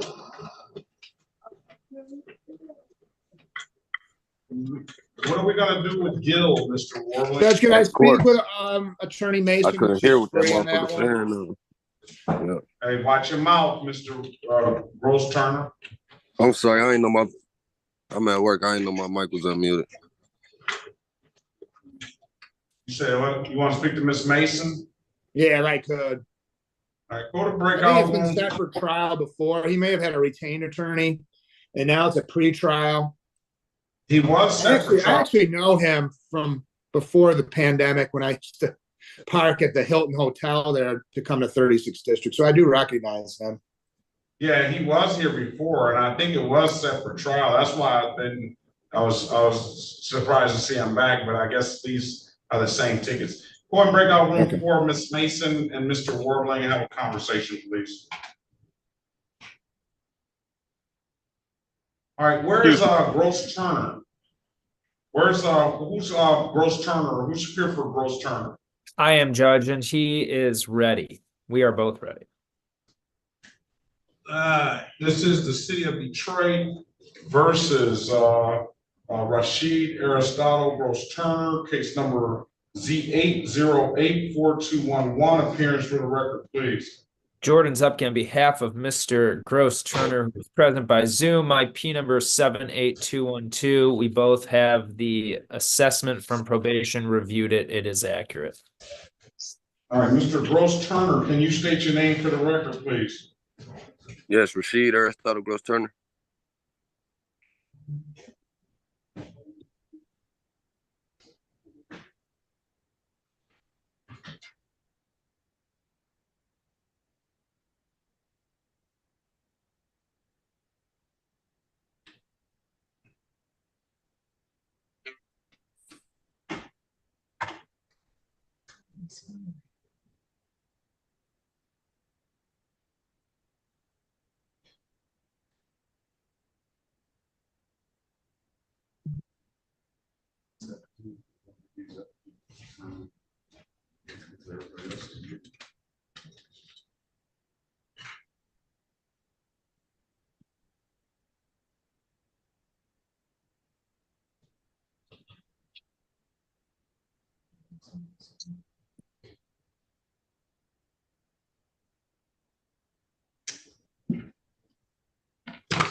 A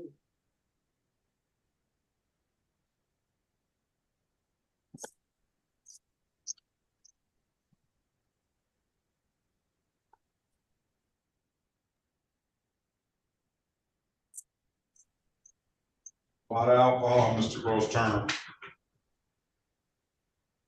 Excuse me. It's a lot of alcohol.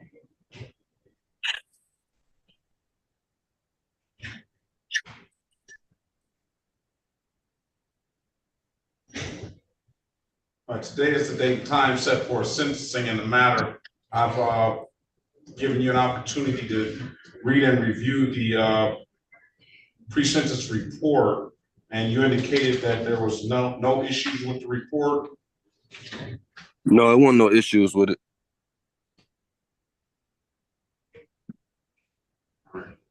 Anything that you want to say, Counselor, on your client's behalf before I impose sentence?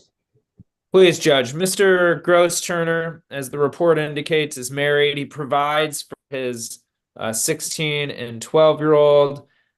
He has a really good job at Detroit Axle as a supervisor. I know his employer holds him in high regard because he retained our services on his behalf. So his employer really appreciates the work he's doing. As the report says, he was negative for all substances. I know he's been doing well on this court's bond. This is his first operating while intoxicated conviction, albeit a high BAC case that was obviously reduced down. Judge, I'd ask for any leniency. I think probation's recommendation is fair, though I'd ask if the court would consider any deviation from what's been ordered. Just, I guess, in the spirit of leniency, given the compliance on bond. Nevertheless, I think he's going to be a good candidate to you, and I would ask for a payment plan on his behalf for any fines and costs. Anything your client, Mr. Gross Turner, want to say before I impose sentence? I believe so. Yes, I just wanted to apologize for my actions on that day, that night. And I know I was reckless. I want to apologize to the court and the city of Detroit. I just made a huge mistake and I really regret it. Anything that the court throw at me, I'll make sure I take care of everything. All right. I'm gonna take in consideration that Mr. Gross Turner comes in here negative for all substances. So I'm going to take in consideration that, you know, a lot of times I see people negative for alcohol, but people smoke marijuana. But he I don't know if he still smokes. Indicated on the report that he first used marijuana at 16. So I don't know if he still does that. But if he does still smoke, he took it very seriously and abstained from all substances. So I want to congratulate you on that, sir. So I will take that into consideration. I do think the level of intoxication was super high. And I feel that by the statements that he just made, you know, apologizing to the citizens of the city of Detroit, that he knows that he put himself in danger, he put his citizens in danger. You risk, you know, your son and daughter and your wife, not not seeing them again, you know, because it's an issue where you could have either killed yourself, seriously hurt yourself, or hurt someone else and either cause yourself some prison time or even death. So I think that he is remorseful by his remarks. I'm going to sentence you to a term of 6 months probation. Testing, we'll do the testing bi-weekly. I'm going to order you to do alcohol highway safety level 1 class. I'm going to order you to attend the MAD Victims Impact Panel. I'm going to order you to view the consequences. Video shall not consume any alcoholic beverages, shall not possess any illegal substances, including marijuana. I'm not going to require the valid marijuana card since it is legal, recreational. I'm gonna order you to submit to testing 2 times per month, random. I'm not gonna order you outpatient treatment right now. I think that by you abstaining from these substances, and you've done so for quite some time, because I don't even, I think this case has been going on for a pretty good length of time already. I'm going to not order that. Don't pick up any new offenses. You know, you have to pay $100 assessment fee, pay a $35 per month supervision fee, and then I'm gonna fine you $240 fine. There's also some other statutory fees. I'm gonna have Mr. Zepke over those statutory fees with you. I do have a list here. Let's see. You see that thing I sent you with that girl, when the girl was after she was like 6, she was on top of the girl. She had he was going to challenge for 1 minute. What's that in the background? Yeah, Long, you have to mute yourself. 20 seconds in. Keep going. Keep going. Stroke that motherfucker like I do. All right, I'm gonna put you out of the room now. Okay.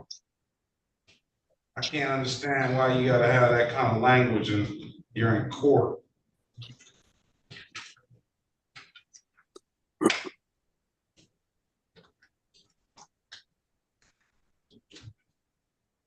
I had a list of those statutory fees up here.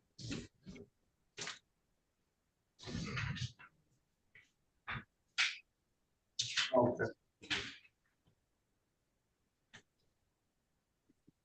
Here's a cost of $50, crime victim's right fee of $75. Another court cost of $65.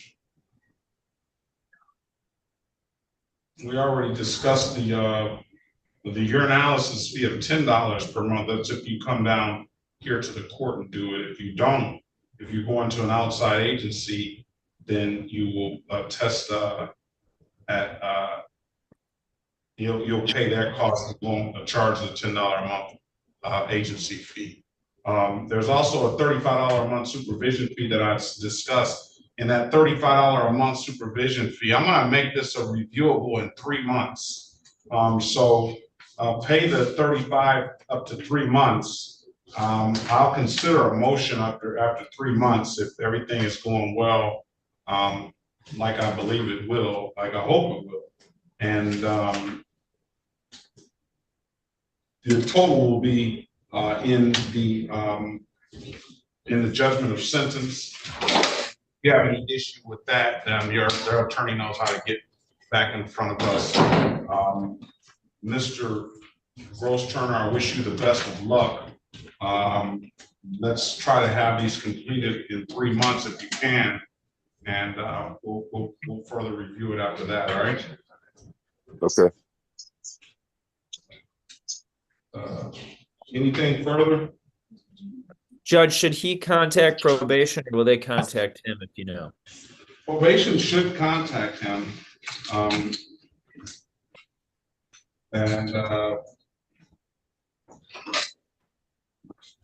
But he has, who's your probation officer? I don't know if it'll be the same either. I don't know if it'll be the same, but probation should contact him. They have a good number for you? Yes, I have a good number. Give me a good number, Mr. Gross Turner. 313-434-6532. Any further questions? No, Judge. Thank you for the accommodations. Greatly appreciated. Okay. If it's nothing further, you and your client have a very good day. Best of luck to you, Mr. Gross Turner. 3 months, let's see a review in 3 months. That date is going to be September the 20th, 2024 at 8:25 a.m. And then, the 6-month date will be, well, we'll get that 6-month date if necessary, when we, see you in September, all right? Okay. All right, if there's nothing further, have a very good day, and best of luck to you both. All right, thanks, Judge. Bye, Judge.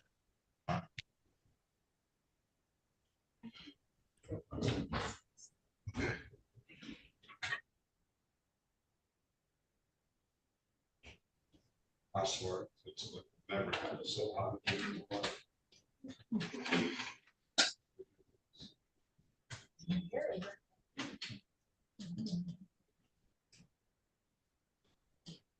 Now, let's take a few minute recess. Judge, Yes. this is Jim Walensky. We had a trial on Miss Lewis this morning, and it's now 10:30, and she hasn't checked in. Okay. We'll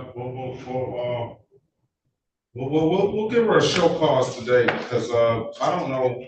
I didn't know that it was that bad. My area didn't get hit that hard, but I saw in the news. And then by your representation of what you're going through, it's pretty bad. So I don't know if that's the reason or not, but we'll give her the opportunity to present stuff on a show cause instead of a warrant. All right. Now, have you had contact with her at all? Judge, I got appointed in March of this year, and I've sent 3 letters to her, had no response from her. I got discovery from the city, so I've had a chance to look at all that. But no response from her. She's not responding to any telephone calls. And the last time I called her, the phone was not in service.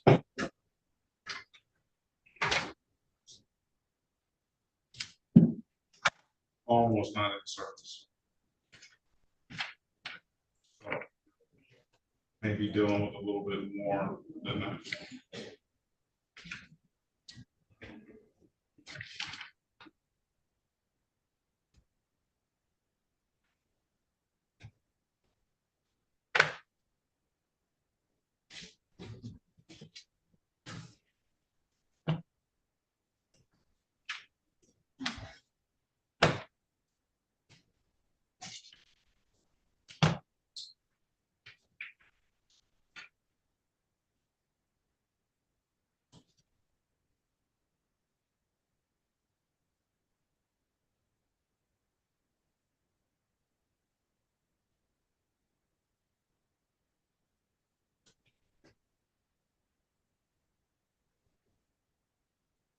See if we can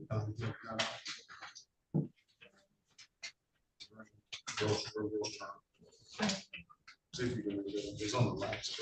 I'm sorry. All right. All right. I'll let you go ahead and go, Counselor. Let me see if I have a number. Oh, this is his, so he has sentenced to.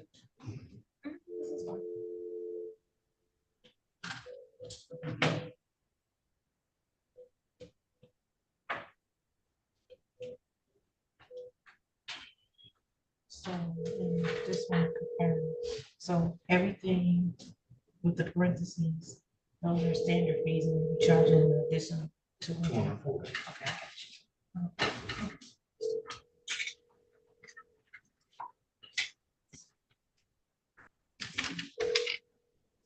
I could, the number doesn't appear to be disconnected. What number do you have, Counselor? 313-615-7252. Yeah, it's ringing. Yeah.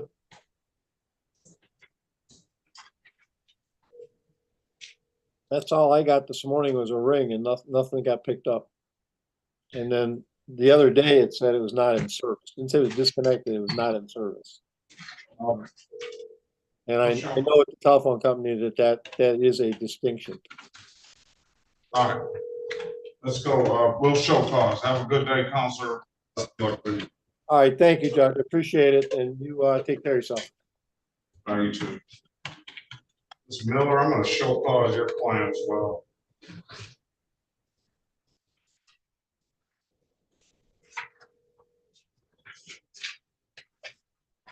Officer is here.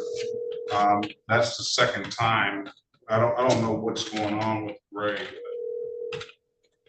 All right. What's going on with Long? Are we ready? Yes, Your Honor. We're ready to proceed on Mr. DeAndre Long. Our city, did we call the case already? Yes, sir. Let's go back on the record with Mr. Long. Mr. Long, I've given you an opportunity to speak to counsel. And counsel, what's your plan want to do? Gerald Ferry, House Counsel, on behalf of Mr. Long.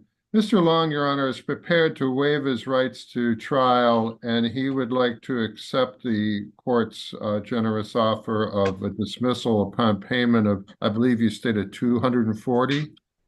Yes, that's what you want to do. The only hiccup, yeah, I'm sorry, Judge. The only hiccup is he would need about 30 days to pay. Why you didn't sell enough stuff out there to make that money? Did you say, am I selling a lot of stuff to make the money? You didn't make up I know they took a lot of stuff, but you didn't sell enough stuff to make up that money? Well, not that particular time, because I think we was only out there for about 5 minutes before everything got confiscated. But I am still currently working in. Hold on. Officer Bradford, what's going on with this? So, Your Honor, during certain events downtown, we run what we call a counterfeit merchandise detail.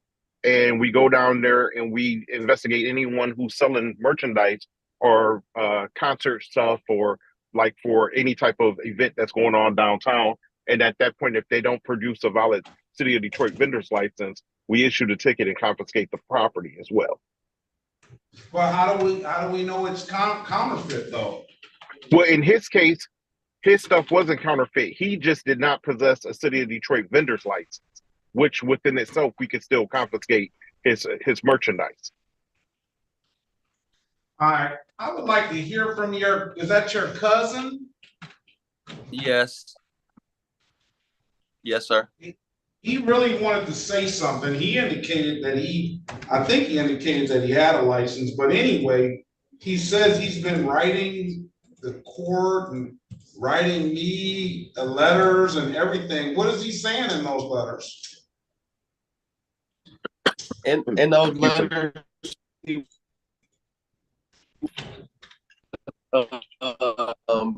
pretty much informed. Standing still. You're gonna have to stand still. He do have a legit business. Can you hear me? You're gonna have to stand still. Can you hear me? Because you're going in and out. You're gonna have to stand still. Okay, can you hear me now? Yes. Okay. Yeah, what I was saying was in those letters, he was just trying to inform you that he do have a legit company, a legit business where he do have licensing and insurance. We work with carnivals, festivals, and fairs. What we were doing in the city of Detroit, it was really just about the hype of the Lions on this winning streak. We don't normally sell in the city of Detroit. We don't normally work. So he doesn't have a vendor's license for the city of Detroit, right? I'm not sure. Yeah, not that I know. I can't really confirm if he have one for the city of Detroit or not. And are you supposed to be working for him on this? Yeah. Yes. And Officer Bradford, you confirmed that he didn't have a city of Detroit vendor's license?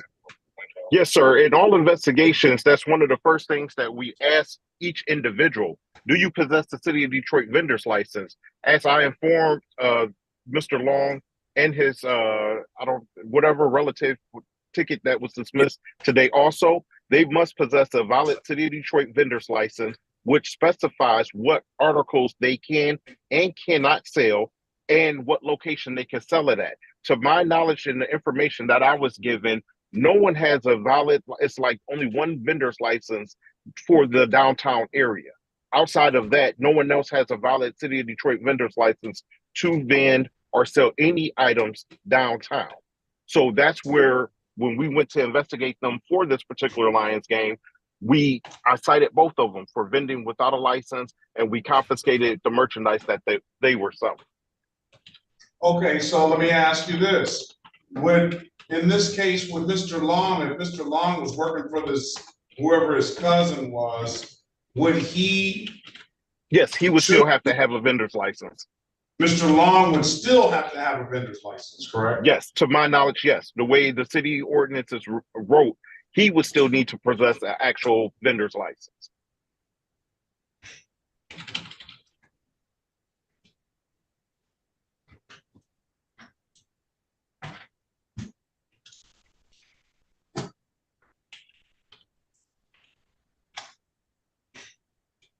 Is that your cousin, Mr. Yes, sir. Long? Huh? Yes, sir. Can you get him to zoom back in? Yes, sir, I can.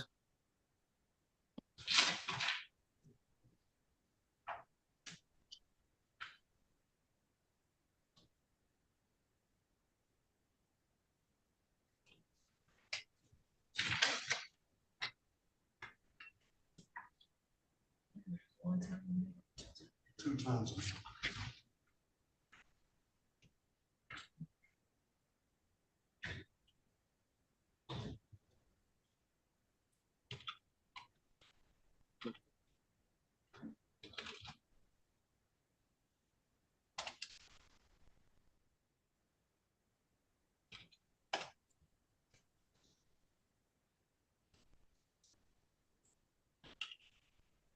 Okay, so under 234-1-21, section A was cited.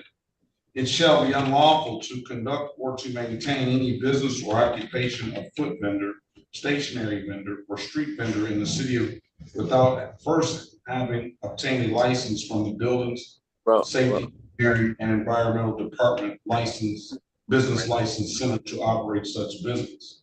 Section B, except as provided in section 34-1-22 of this code, which requires the registration of persons who are under the age of 18 years serving as helpers. No person shall assist or help a foot vendor, stationary vendor, or street vendor without a license issued by the city.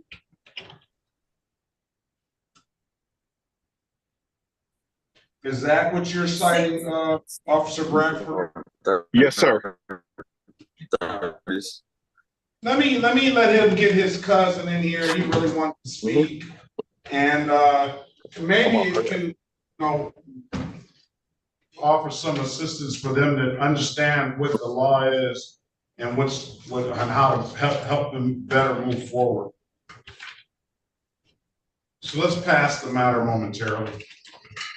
All right. Your Honor, for the record, this is a housekeeping matter. Corporal Vajan has to leave. She's here on Michael Livingston. I wanted to know if he had picked in. You know, I have this one individual here that has not connected to audio. Let me send them a chat.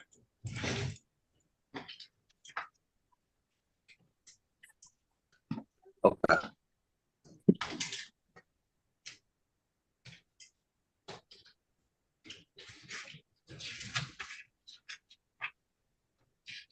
Good morning, Corporal Bajan. Give me a few minutes, just a few minutes to see if they respond.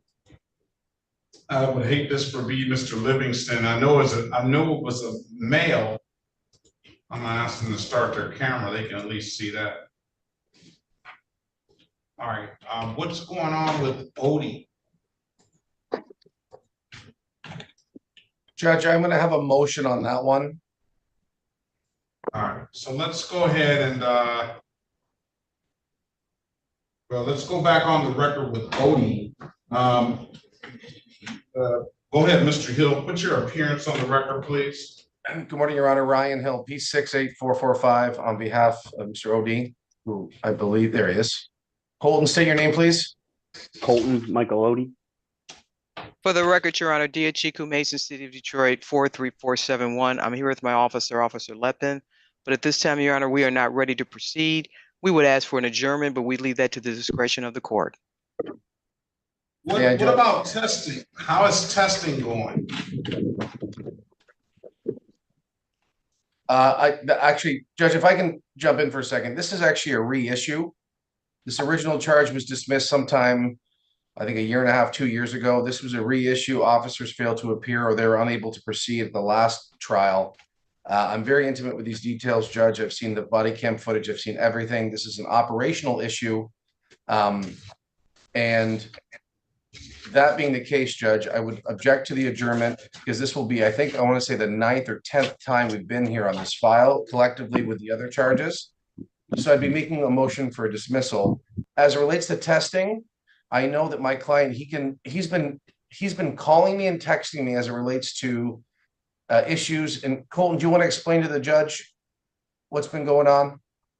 With regards to testing, I got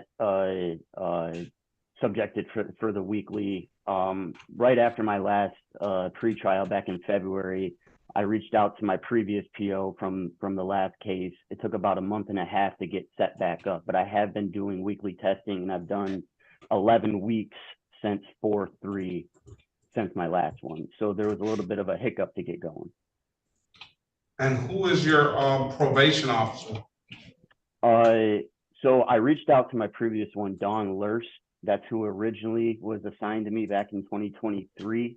I finally made contact with her in April, and she kind of just went around and got me set up without that recommendation from the court. Okay, I do recall this case previously. I don't know why it was dismissed. Let's see if we can find out in the notes from the last time.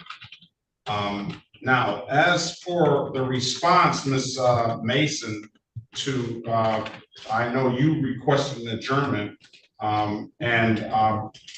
what is the basis for the adjournment? What's going on?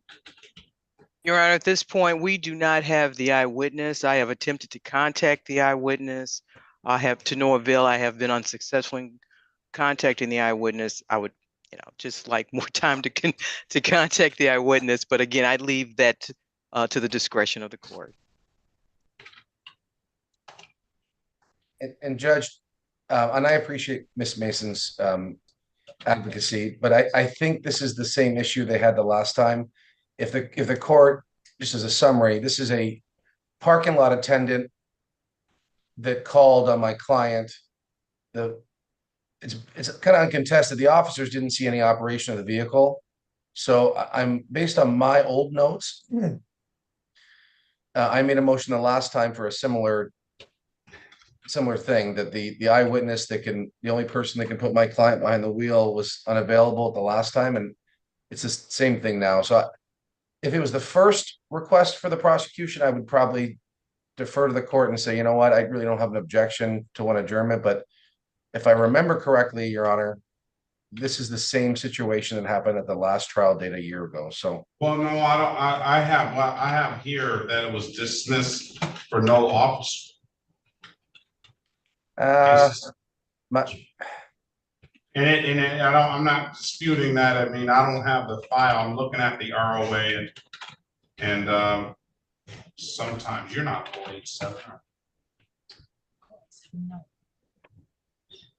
well, Judge, I can tell you this with 100% certainty that the only eyewitness was not present at the last hearing, at the last trial date. I can tell you that for sure, because I made a notation that parking lot attendant failed to appear. So maybe it was both officer and the witness. I don't know.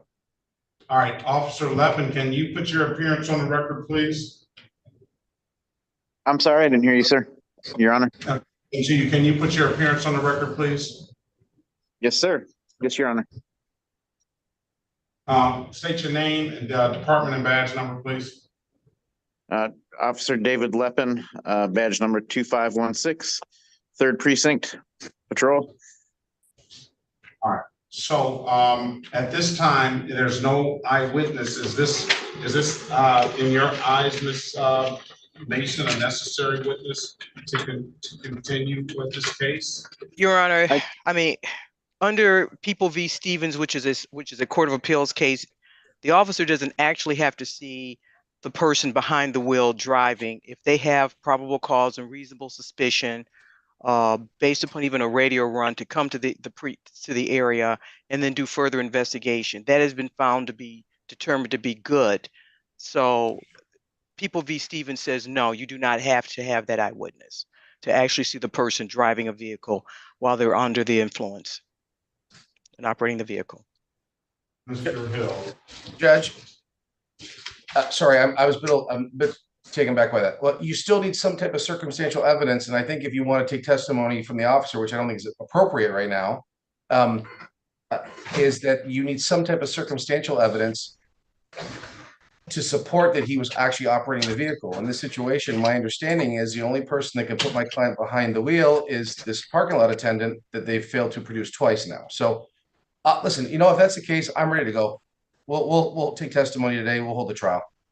But I think it's a complete waste, because my understanding is the only person that can say my client was attempting to leave the parking garage is a parking lot attendant that called. I may be mistaken, because we've never taken testimony, but, and again, the police report's hearsay. That's what the police report says. That's what the other prosecutor I dealt with the last time indicated, that the eyewitness. So I agree with Ms. Mason's interpretation of the law, but there still has to be something.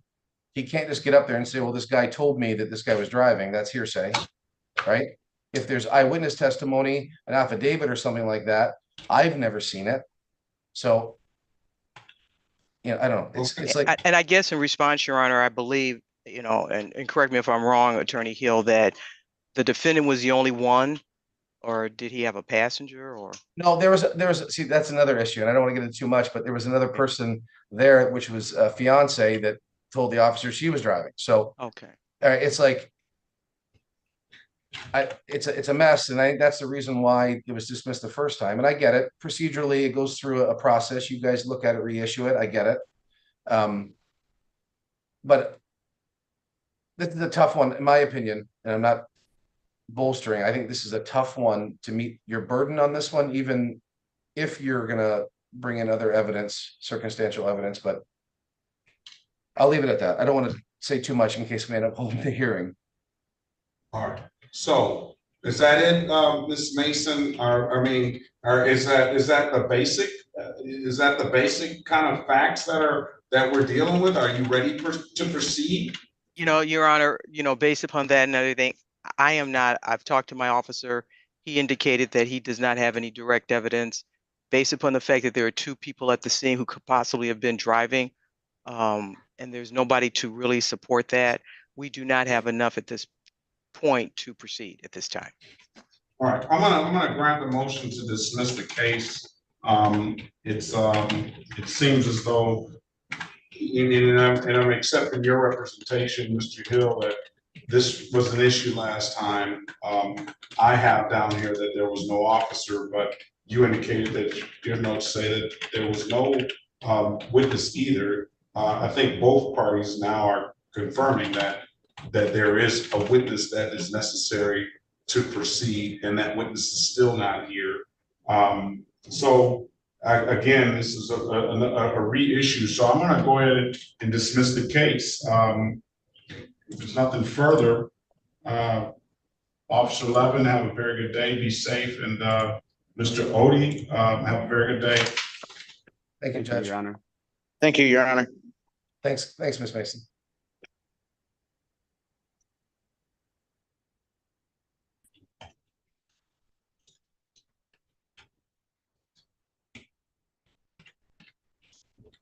Judge, you know if that was a Mr. Livingston that checked in? I don't know. They never responded. So go ahead, and if it is, then we'll just have to reset another date. Officer Corporal Basin, you're here, and I don't know. This person just having audio issues, but we won't hold that against you. All right. Okay. So Thank you. We'll have a very good day. You too.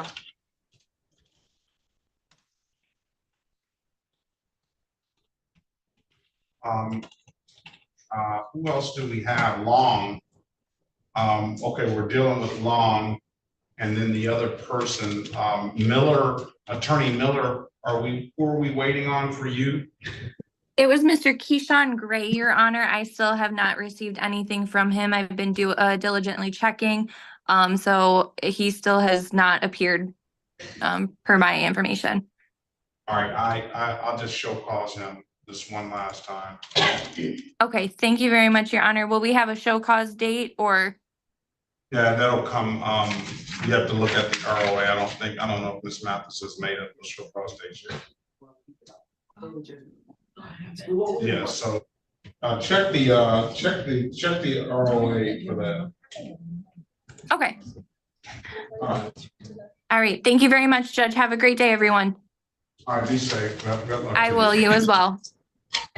Shirley, you want to look at the probation? What about this Gil? What's gonna go on with Gil? Have you spoken to Miss Mason about Gil? I never did. So do you want me to go back to the breakout room? All right, who's on long? I'm on long, Your Honor, and Go in the breakout room. Oh, well, Miss Mason probably wants to hear what long. So, all right, let's go back on the record with long. Mr. Long, are you driving, sir? No, I'm Mr. Rosario. Mr. Long, you said you wanted me back. I put you out the room because you were driving on Zoom. I'm not driving. I'm sitting in the Sam's Club parking lot. I'm literally parked. But when I saw you the first time, it appeared that you were driving. No. I've been sitting. Right. Mr. Long said you wanted me back, Judge Perkins. Let's go ahead back on the record with Long. Now, I was trying to get an understanding, and Mr. Officer Bradford gave me a little bit of enlightenment on what's going on here from his point of view. Put your name on the record, Mr. Rosario. I did. It's on Zoom. Edwin Rosario Jr. All right. And he's here. You're a cousin of Mr. Long's? Yes. That's what I was trying to explain to you a little bit earlier, Your Honor. Like my family was trying to help me out. I own a toy business, and I brought a letter directly to your chamber and a couple other judges that were involved in this. I didn't realize that we needed permits and blah, blah, blah, blah, blah. I made the mistake. I didn't want to get nobody in trouble. So one of the cases ended up being $100 and then 6 months deferment. Like I was like, this is not like a typical selling stuff in Detroit, trying to be like backwards business people. Like it was an honest mistake. All right. Nobody's going to jail here or anything like that. The fine is going to be $240. I just wanted to give you an opportunity because at the end of the day, I wanted to make sure, call Judge McConnell. Yes, right now. Okay. At the end of the day, I wanted you guys to understand what the law was, and that it appears by the facts that I've heard that the city is right on that you were not operating with a valid permit, and it appears that anybody that works for you needs to have that permit, or at least needs to be signed up on that permit. I don't know. I understand. I made that mistake, and I was willing, and that's what I also stated in the letter for DeAndre Long, Jennifer White. There was like 4 or 5 people involved in this, and like it's been slower than dog molasses. It's been really rough out here, and just trying to make a living, an honest living. I have a tax ID. I put my business thing behind it. I just was asking for some leniency and nobody to get a criminal background added to their thing for it. That's it's not going to be any. It'll be dismissed upon payment of $240. That's the offer as it stands right now. Okay. would you be willing to accept someone did $100 for us, another case that was the same exact thing. But if you say 240, it's 240. I mean, I can't do anything about it. Did the $100. I have to ask Miss White. She had a separate judge and it was all the same. That's what I was like trying to get the court to, like, we were all under the same thing, and I wrote the same letter and everything for everybody. Okay. All right. I don't have an issue with the $100 fine. All right, I appreciate you, Your Honor. And then All if you just, I know you were telling everyone like the payment link or something like that. I'll gladly take care of it. Mr. Long, you want to raise your right hand, please? Do you swear or affirm to tell the truth, the whole truth, nothing but the truth? Yes, I do. You can put your hand down. Did anybody go over his advice or rights with him? Your Honor, I did. I spoke with Mr. Long in the breakout room. This is House Counsel Gerald Ferry. Do you understand the maximum possible penalty for this offense is 90 days in jail and or $500 in fines? Yes, sir. You understand that you have an absolute right to a trial? Yes. Mr. Ferry went over your other advice or rights in the breakout room, did he not? Correct. You understood those rights? Yes, sir. Any questions about those rights? No, sir. You know, by taking this deal, you're going to give those rights up? Yes. Has anybody offered you anything other than what's been stated in the record? No, sir. Now, let me draw your attention back to January the 7th, 2024 at around 11:45 a.m. in the city of Detroit in the area of Clifford and Columbia. Did you have an occasion on the day to come encounter with the Detroit Police Department? Yes. Were you out there selling some of your merchandise without a city of Detroit license? Yes, sir. All right, I'm satisfied. You satisfied, Counselor? Yes, Your Honor. All right, I'm finding guilty as charged. $100 fine. I'll dismiss upon payment. When can you make the payment? We can run down there. We can run down there today, bro. Today? Yeah, we can get it done. I'm gonna give you till tomorrow to make it. If you make it by tomorrow, if it's in the system, if you pay it and come on down to the court, you paid $100. It'll be there. So if you want to follow it through, come back in tomorrow morning, and I'll dismiss the case. But as long as I can see it's paid, I'll dismiss it anyway without your presence. But that'll be up to you. All right. If it's not paid, then I need to see it. If there's nothing further, you and your cousin, Mr. Rosario, have a very good day. And now you know that you just got to apply for that license. I understand. I apologize for the inconvenience I caused the court and my family members. I do have one more question for you, Your Honor. It's no inconvenience for the court. That's what we hear, and that's what I've been elected to do, and I get paid to do. So I think here is we're here to serve the citizens of the city of Detroit. I understand that. I have one more question for you, Your Honor. As far as the property goes that was seized, do we get that back? Do we not get it back? How does that work? I have no clue how that works. I have no clue how that works. Mr. Officer Bradford, do you know if that property is do you know what they do with that property? Not right offhand, Your Honor. I can probably try to get a phone number to the property unit and pass it along to them if that's what they need. Yeah, I'm sure that would help them start. But I can't have, I don't have any way of knowing. Yeah, if I could just put the number on the record so he can have it, I'm gonna just give him the number to my precinct whenever he's ready to copy. Ready when you are, your officer. 313 596 5300. And would that be just, for, if you don't mind me asking, officer, would that be for everyone, like are all of you guys under the same precinct? So All I need is I don't know everyone's what other permission. officers your family members may have came in contact with, but you can reach out to a Sergeant Barrick, and that's Barrick. Can you spell that one more time, please? Yeah, no problem. Barrick. And just Okay. leave him a message and he'll get back to you. All right. Greatly appreciate it. Thank you, guys. Sorry again for all the situational confrontation we should cause. Okay, if it's nothing further, best of luck to you both. Officer Bradfield, good luck to you. You be safe out there. Everybody have a very good day and have a good day.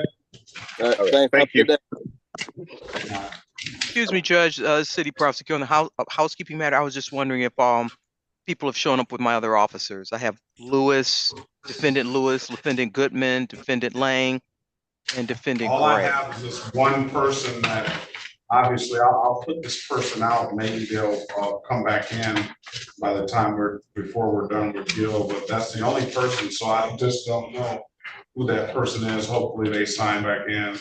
I mean, you can let the officers go, and then they'll just have to come back again. Okay, very good, Your Honor. Thank you. I'll let them know. All right, let's go back on the. Judge, I didn't want to interrupt. I did want to see if I could speak with Miss Mason about Mr. Gale. You can. Okay. I'll just go to did. 4. Like Mr. Warbling. No, just gonna mess. He didn't want to interrupt though, but all right. But I did. Sorry, Judge. That's all right.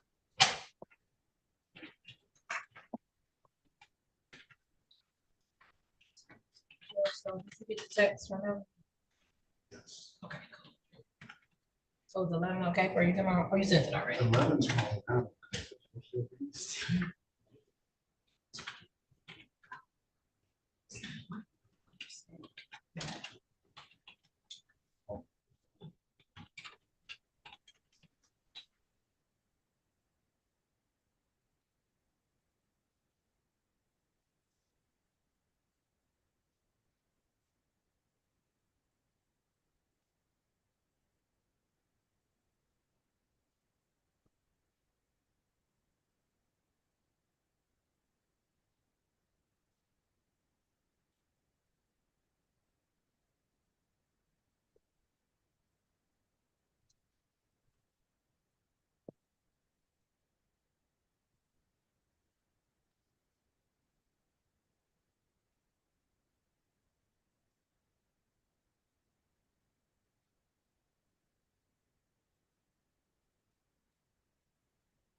Miss Mason, Mr.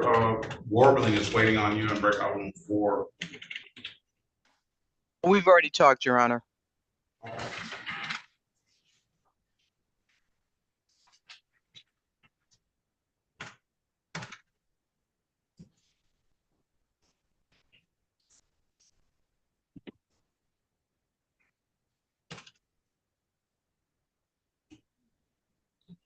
You won't? Please, I won't be here. I don't think I'm gonna be here next Friday either. It's not bad to take off. No, they're not. You can go to the club and. I don't be doing that. Oh. I don't know why you think I want to be in a club. You probably want to go to one. Excuse me, this is the city prosecutor again. This is for the court. We do have some ice cream sandwiches and ice cream in our office. If you, the court would like to avail itself to any refreshing beverages. I like ice cream sandwiches too. Yeah, we got the Eskimo, and we've got a good humor, and we've got some drumsticks. All right. That sounds very good. I'll bring something down for you, Judge. All right, thank you. What about law? We have a few donuts here too. What about law? What happened with law?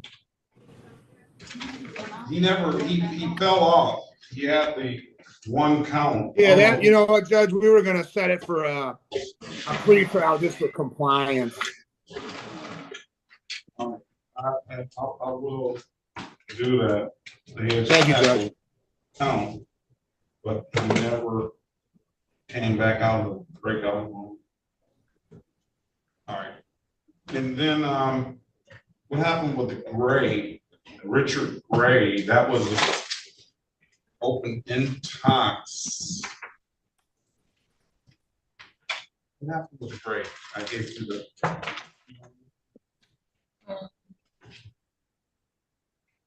Yeah, just schedule it. All right, let's go back on the record with Gill. I've given you an opportunity, Mr. Gill, to speak with counsel. Counsel, what's your client want to do? Judge, and I just want to advise my client as a caveat that he has a right to remain silent. I don't want him to say anything that has to do with the case because it could be used against him. He's kind of adamant. I guess he may have had a retained attorney and it was set for trial, and then we got reset for pretrial. As of now, Judge, there's no offer. I did speak. I guess I can state that he has an affirmative defense that he doesn't have an ownership interest in this property, but I mean, that's yet to be determined. Corporation counsel thinks that it's best just to have the officers here and set it for a bench trial. And of course, Mr. Gill, you want to say something, don't you? Or do you? Whatever my attorney feels best, Your Honor. I mean, I think that's the best to have a final resolution. If and you know, I mean, Officer I'll just Donahue- restate what he said. I have no ownership. I'm just an employee. Right, so I maybe with no Officer longer Powell work for them. Officer Donahue here, we can resolve that issue. Okay, now, Officer Powell is one officer. Officer Powell, another officer. Officer Donahue is another officer. So it's Donahue and Powell, two officers wrote the ticket. Why is this still open? What happened the last time? You know, Judge, I should have looked it up. I didn't have time to look up procedurally what happened on Register of Oh, Actions. I'm looking it up now. Oh, okay. You did have a retained attorney, Mr. Gill, and then maybe he withdrew. I don't know. Yes, my employer didn't want to pay for it. Right.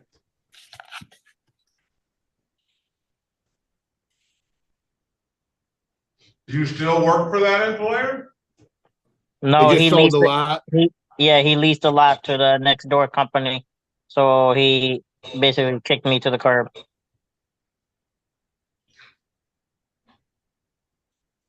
It's not saying much in the record. It's saying he was here for a pretrial on